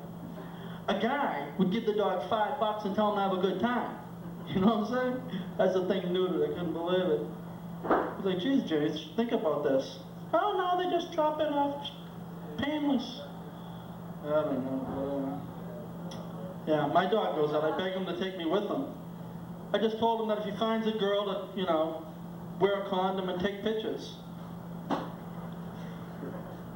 That's funny shit. Come on. My sister's dog comes back from the vet.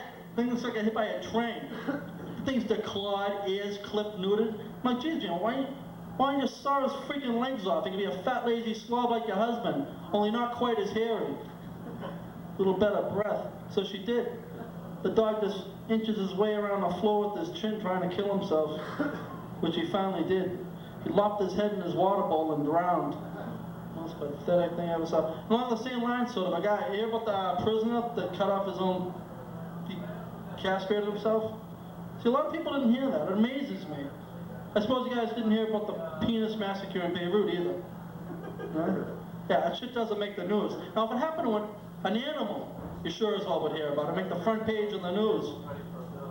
Today in the news, 7 nuns and 27 orphans were killed in a freak automobile accident. But first, a sad note. The Wilson's dog Fluffy was castrated in a freak lawnmower accident. Is there no God? That was wrong with this freaking country.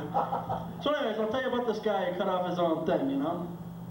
This prisoner, it said in the paper that this prisoner cut off his penis because he was distraught. And I'm thinking, no shit.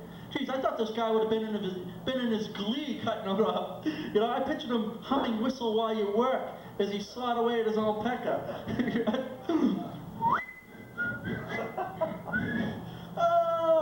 And then he flushed it, which means he didn't want it back. And I was thinking, geez, what a tough bastard this guy must be. Imagine fighting him. Hey, look, buddy, you don't want to mess with me.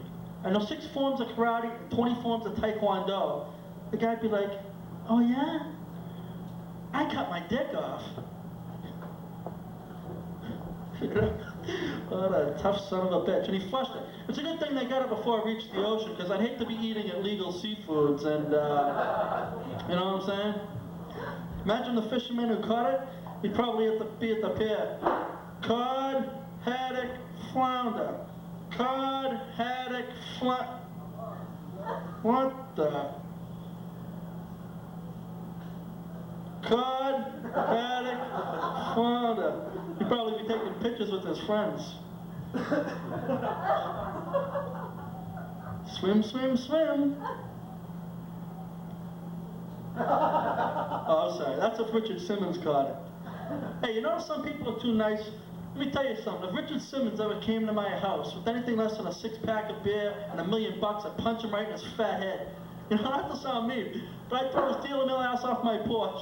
I don't know what's worse, being 600 pounds overweight or having this clown come to my house, really. And who's that other guy, that painted dude on TV? You ever see this clown? That painted instructor? You know, a guy looks like he got a tumbleweed taped to his head? Man, that guy is entirely too happy, all right? A happy mountain over here, and maybe a friendly tree, and just a happy little rock. I'm thinking, a happy rock? Boy, that's something you see every day. Geez, just the other day I was hanging out with all my rock friends, and we were just laughing and singing and having a good old time. And they came out, down off my acid. What kind of drugs is this clown on? I think he's snorting the paint. Jeez, a happy little... I'm gonna get a little crazy right now. I'm gonna paint a bush right over here. Bring a picture, hey! Bush can have a twin brother. But, what else? What else was I gonna say? Yeah, I went to Disneyland. I can't take my friends anywhere. So I went to Disneyland. My friend took a leak off the boat and it's a small world. You know what I mean? It just takes the goodness right out of that crappy ride. At least when he tried it on Space Mountain, he bashed his head and we all had a good laugh. But it's a small world. You ever been on that thing? It's about 40 hours long. They play that friggin' song the whole time. I'm kidding, the thing was stuck in my head for 2 months after I got off. And then one of the idiots I was with started singing on the way home. I said, look dude, it may be a small world, but it's gonna be an awful long walk. People don't want to shut up. I went to the movies. This guy had to analyze every scene in the movie. No kidding, he kept saying, he's in front of me, he's like, that's not real. That couldn't happen. That's not real. I'm like, no shit, it's a cartoon. And that's not my foot bashing off the back of your head either. These people think they're in the friggin' living room or something. This guy lops his leg over my shoulder like I'm a recliner. Hey buddy, do I look like a lazy boy to you? Just make yourself comfortable. You know what I mean? Is there anything you do? Hold your popcorn or, I don't know, massage your leg or something? I go to make out with my girlfriend, I'm kissing some guy's foot. Guy's wearing sandals too, you know? I'm looking at the guy's foot, you know? I thought it was a creature double feature. Oh, it was awful. But, let's see. What else you want to talk about? Where are you guys from, anyways? You guys, any of you guys comedians? No? Comedians? You're from Germany. Ever been to Neuschwanstein? Neuschwanstein? Yeah, the castles, yeah. What part of Germany are you from? My German leaves a lot to be desired. What part of Germany are you from? Bavaria? Southern part. Is that near, oh, it's near Munich. So east, yeah. I was there one year. Yeah. What are those sties? What do they call those big? The things you hold the bears in. Mosque? Yeah, mosque. Yeah, mosque. Yeah, I had a great time. Great time in Germany. But what brings you here? We're working here as a au pair. Is what? Babysitters. Ah, nannies. Yeah, Oh, sounds. You're babysitting for Francis? Francis is the one that needs the babysitting around here. But anyway, so what do you guys want to talk about anyways? Any subjects? I'm just practicing this. Well, let's talk about Boris Yeltsin. Trinkst du Berlinerweiss? Trinkst du Berlinerweiss? Ja. Das ist gerade gut.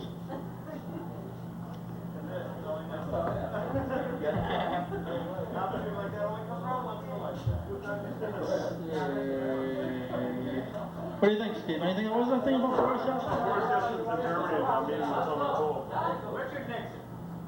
Richard Nixon. I do a great Richard Nixon imitation. Want to see it?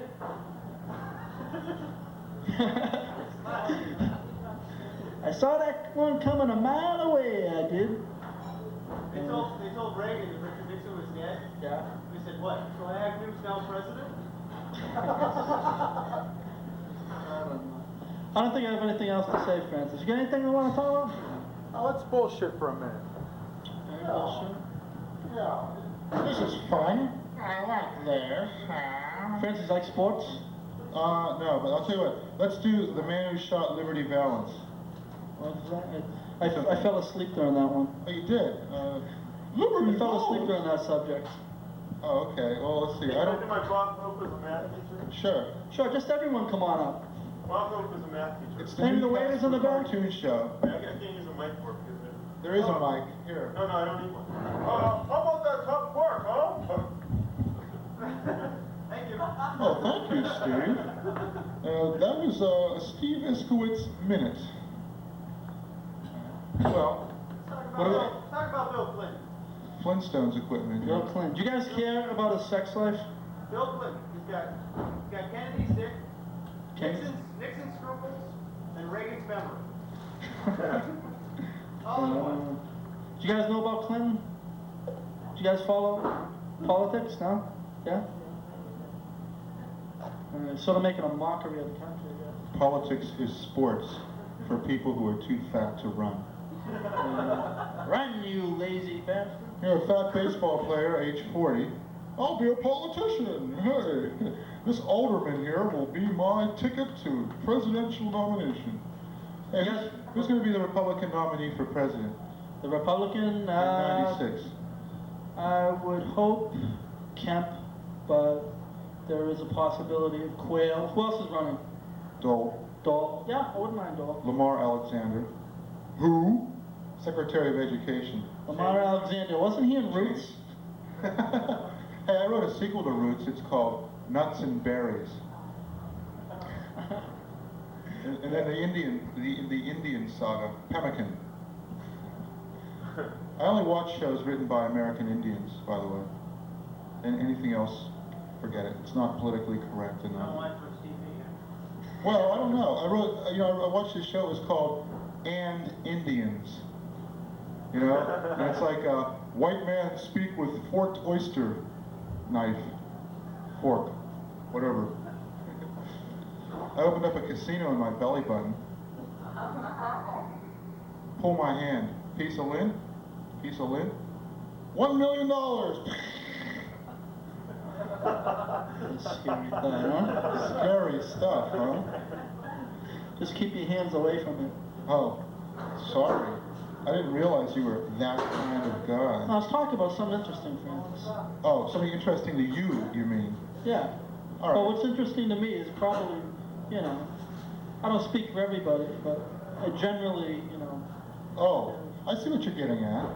okay. I understand. Come on, name a subject. I didn't practice this shit. I'll do my Nixon joke. Okay. Nixon is Cambodia doctrine in its finest form. Is what? Cambodia doctrine in its finest form. How so, Steve? Don't you know Nixon's infamous phrase, Cambodia is Nixon doctrine in its finest form? No. That was one of his stupidest moments. He got on stage and he was pointing to the map of the invasion of Cambodia in 1970, and he goes, "Cambodia is Nixon doctrine and its finest form." I get it now. The Nixon, what would be the Clinton doctrine? You know, it's like Haiti. total disclosure. Do you want to see the nuts who are running this country? Haiti's Nixon Clinton doctrine is the finest form because he sent the Marines to the beach and like 10 people showed up to fight him as they ran. That's Clinton doctrine. Oh, okay. What if he sent him to Iran? Would he walk? What? Well, okay, let's do a song. This is something that Steve and I do every now and then. You guys have to do part of the work, though. No words, says Steve. A weird avant-garde song. Okay, ready? You do the bass line.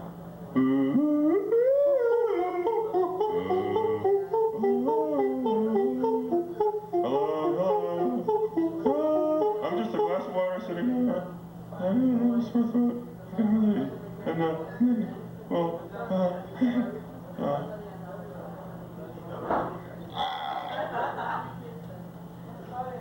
And, that concludes this portion of Comedy on the Edge, but we're going to be back in just a couple of minutes with the concluding portion. So sit around, talk German, sprechen Sie Deutsch mit seinen Freunden und haben Sie ein fröhliches Tag, bitte schön. Würden Sie so gut sein? Ach, du hast lacht. Meinst du das oder sagst du das nur so?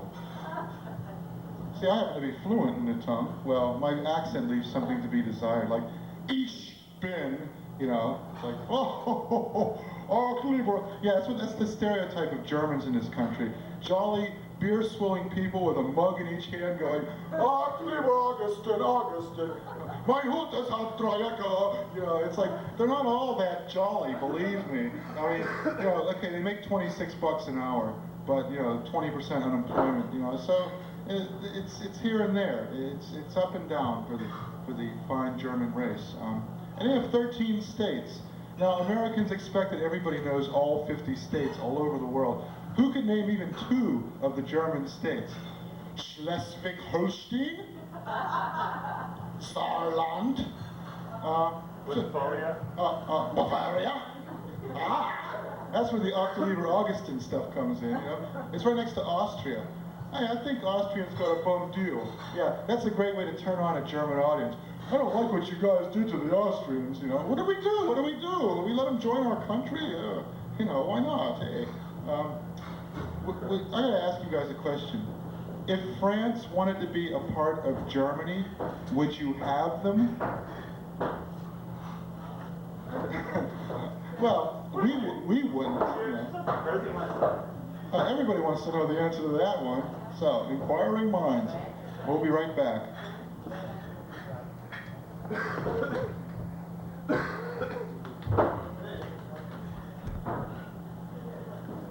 Oh, here's one.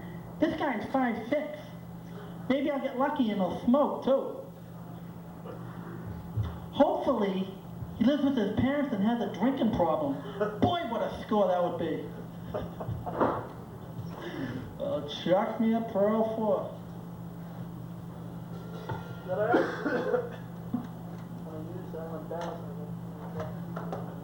Well, let's get everybody up on stage here to end the show. What do you say? Yeah, with a bunch of brooms. Come on. Wait a minute. Everybody.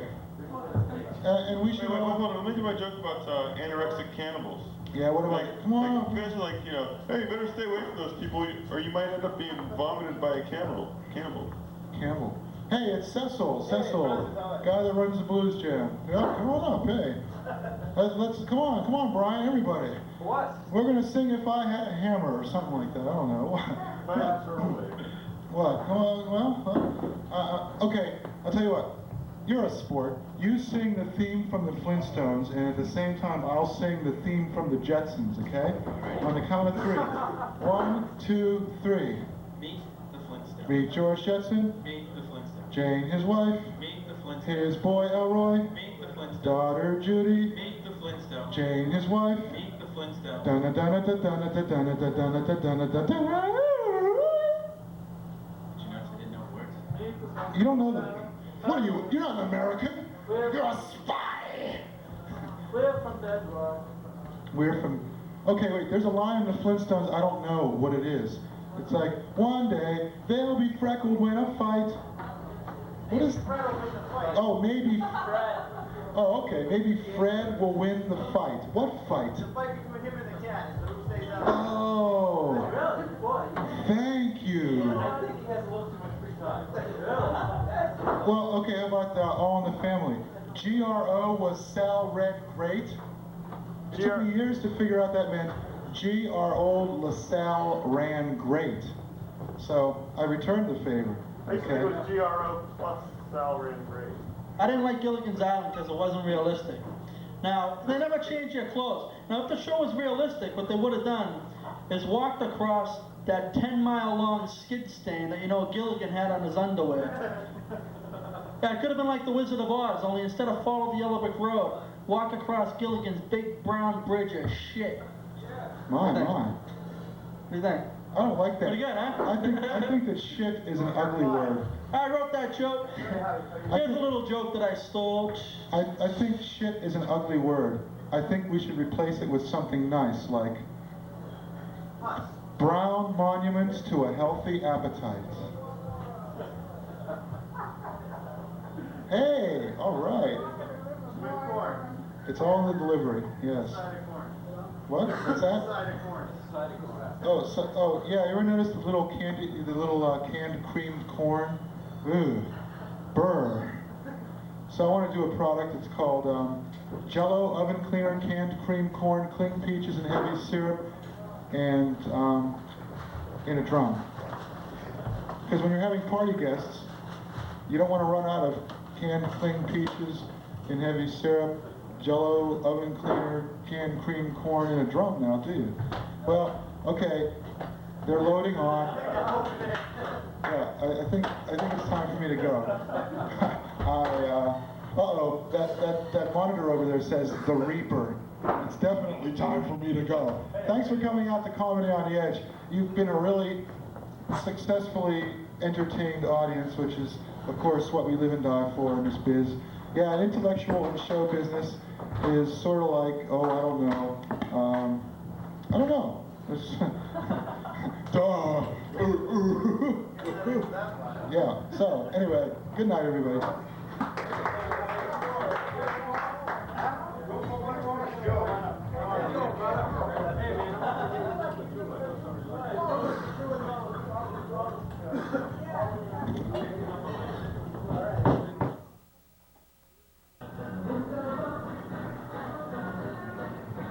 Well, this is Comedy on the Edge, and I'm embarrassed to say that our other performer seems to have disappeared on us and is nowhere to be found. Gee, I wonder why. I don't know. Maybe he got tired of waiting. I mean, I did do 36 minutes there, and I guess he's heard it all before. You know, been there, done that. Do you have any wise old, like, proverbial sayings that were passed down to you from your parents? And, you know, like, my Uncle Bob used to say, now you're cooking with gas, you know.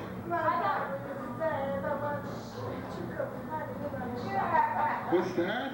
Sliding in? Oh yeah, like you thought you were you went you slid through shit and you ended up smelling like roses. Yeah. Or how about, you're not going into town, they're full of rapists and murderers.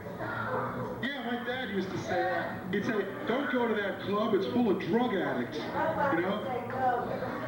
Yeah, it's like drug addicts. Gee, I don't like drugs, Dad. Honest, I don't. You know, you have to behave like you're a member of our gang around your parents. Like, oh, shucks, Dad. Oh, I don't think I'm gonna do that. You know, and then when you're with your buddies. Yeah, right. You're with your buddies and you're Joe Cool. Like. We're the Jets, and when you're a Jet for life, you know, that type of deal. And it's just so weird. And then when it's your girlfriend, it's a totally different matter altogether.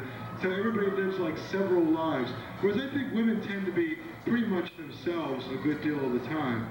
you know, but with men it's different. They're always having to put on these masks and these roles, you know, role playing, like, because that's what your father teaches you. Big boys don't cry.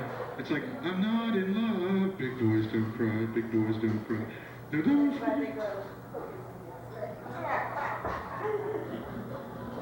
Yeah, you got a fish hook sticking out of your hand. Don't cry. I'm gonna whoop you if you cry.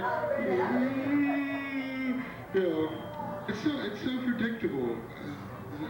People take their children out, and the children misbehave, and if you don't have children of your own, you don't understand how the wee ones get tired and sweaty, and they get low blood sugar because you've been pumping Pepsi-Cola into their systems ever since they were 3 years old, and they just don't understand these things if they don't have kids of their own. Like, I don't have kids, and I don't understand it, but, you know, it's like, don't take the kid out if he's going to misbehave. Yeah, oh, yeah, that's realistic. Live in a cave for 18 years. Sure, that's right. My girlfriend's sister-in-law just had twins. Now, how do you like that? One falls asleep, the other one wakes up and starts crying. She never gets any sleep at all. Where's the husband, you might ask? Oh, working 2 jobs so he can send the kids to college someday, you know, that kind of deal. Oh, but it's weird, because when you hold a baby, it's someone else's baby, they're sort of looking around at you like you're driving their car for the first time or something. You know, it's even worse though, you know, because it's not just their car, it's their kid. It's like, careful, support his neck, you know, like he's Gumby or something, his neck's like that if you don't hold it just right, you know. Well, I don't blame him, you know, I get really itchy and antsy when people handle my stuff. So I can just imagine what it'd be like, you know, when they handle my kid, you know, like, hey, it's football, no, put him down, you know, and it's like, that just wouldn't work with me. I couldn't let anybody even look at my child. Don't look at him, you know, he's mine! You know, it'd be like, yeah, I don't know, maybe someday we won't have children anymore. Like maybe we'll have clones. Yeah, at this rate, does anybody here have children? No? Hey, great. It's the, well,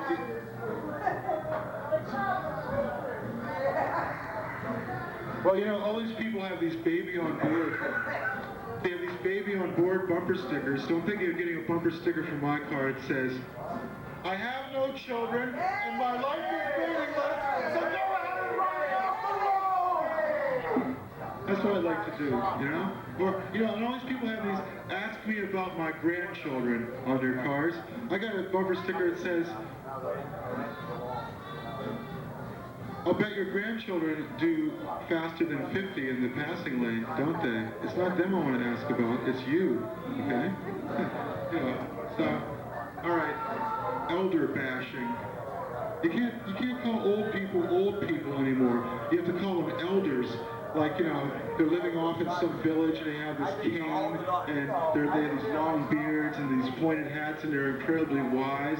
You know, like, well, back in the creation days, you know. But no, that's not, you know, it's not the way many old people are. They're just like young people, except they're much, much older. So I don't know why calling them elders is like a step up. It's just this whole trend towards calling things what they aren't instead of calling them by their real names. Do you guys like music? Yeah. What kind of music? Oh, Oh, you like reggae? You know, everybody says that. I like, but you try to turn on country and western. I like American Indian music, White Cloud. Softer than Leading Brand. Of course, Leading Brand is sticks, rocks, and dirt. Use White Cloud. Him better than owl pellets, or mouse droppings, or old leaves that you have around the yard. So use White Cloud. Today I will die. You know, well, you know the thing about reggae music? It's so cheerful. Even the saddest song, the saddest lyrics in the world, even the most mundane, banal lyrics in the world sound like a circus when it's done in a reggae style. Like, Old King Cole was a merry old soul, and a merry old soul was he. Old King Cole, a merry old soul, You can go to the capital. You know, so, and with the other hand, blues, which is sort of related to reggae, blues makes everything sound freighted with grief, you know, like, little boy blue, come blow your horn, the sheep's in the meadow, the cows in the corn. Little boy blue, baby, please come blow your horn. You know, it's like, you know, the blues speaks to us even today. You know, like Lead Belly has this song, You Can't Lose Me, Charlie. And he goes, I got a yellow gal I can't keep. You know, I got a problem like that all the time. Every day I face that problem. And so, and thrash. Do you like thrash? Hardcore? Heavy metal? You know, no, there's the music you don't particularly care for. There's always one thing. Queen. Queen is thrash. We are the champions! We are the champions! We are the champions! Well, Trent Reznor did a remix of one of their songs. Who did? Trent Reznor of Nine Inch Nails. Oh yeah, the Downward Spiral. Golly. Yeah, I wrote some songs that could have been on that 9 Inch Nails album. I Steal Weapons to Commit Further Crimes. Fight the Cops. Now I Don't Remember Anything at All. You want to hear it? Okay. I don't remember how you broke my heart, nor do I believe that you were ever fair. You got the kids, you got the car, nor do I remember what you tried to do. And now I don't remember anything at all! You don't remember laughing when you saw me fall! And now I don't remember anything at all. That's the short version. Well, you know, with thrash music, even the most mundane, banal things, any government warning can be a thrash song. You know, like, cross at the green, not in between, hey! You know, like, Sergeant General's warning. Spitting smoking now may reduce hazards to your health. Hey, you know, it's like anything at all can be a thrash song. Any lyrics, you know, or you can take some old Beach Boys song. I don't know. Right.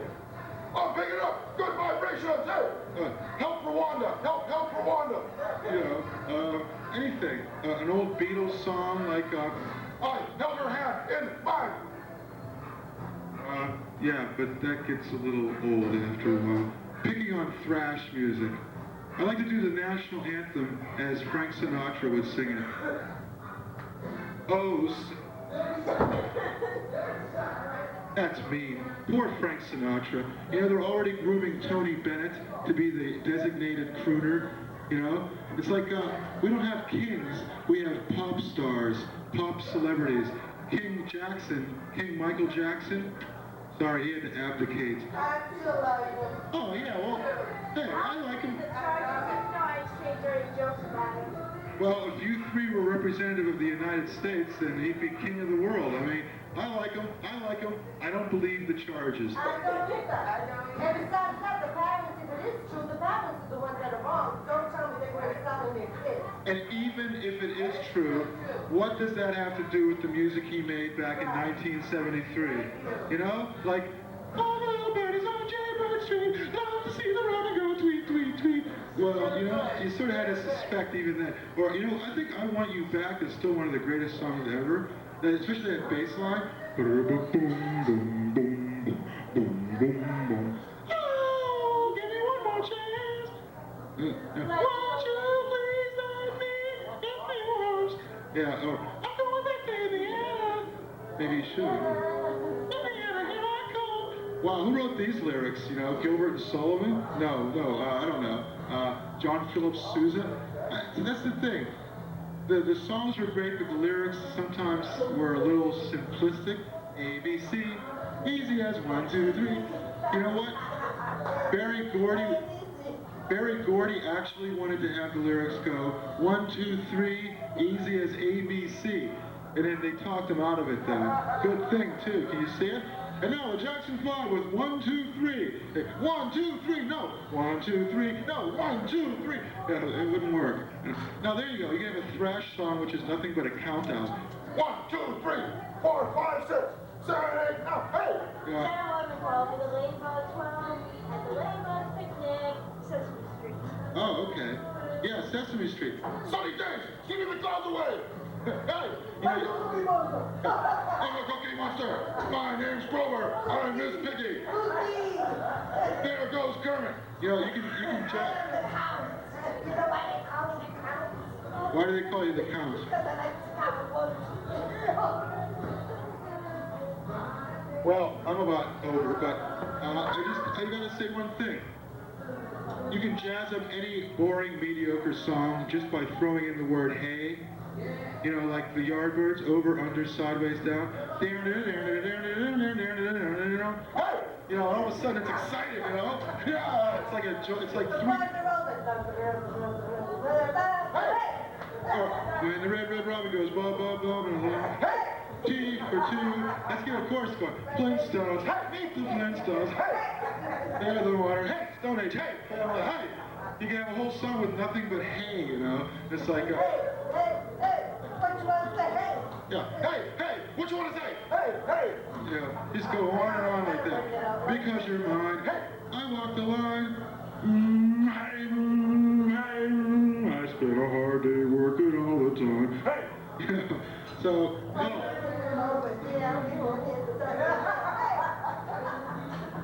Gosh, you know, you guys have been swell. I wish you were here every week because never have I felt such an outpouring of genuine affection and interest, except maybe the time I performed for my relatives at the family reunion back in 1992. But anyway, thank you. My name is Francis DiMenno. This is Comedy on the Edge. We have it here at the Middle East every Saturday from 1 to 3 in the afternoon. Stay tuned for the Reggae Jam, and we hope to see you again sometime. Bye now.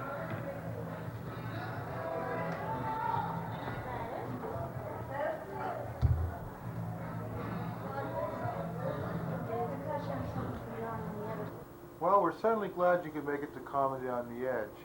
Tune in next week to see still more Comedy on the Edge, sponsored by the Middle East Cafe and produced by Francis DiMenno. There we go. Sooner or later I'll get the hang of this. You are, of course, tuned to Cafe Cabaret.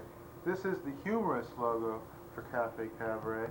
This is the deadly serious logo for Cafe Cabaret. Of course, Cafe Cabaret is recorded live at the Middle East Cafe at 472 Massachusetts Avenue. They are, of course, also our kind sponsors. And, of course, Cafe Cabaret is televised at 9 p.m. on Mondays on Cambridge Community Television, Channel 66, without whose help you, of course, would not be seeing Comedy on the Edge. Good night.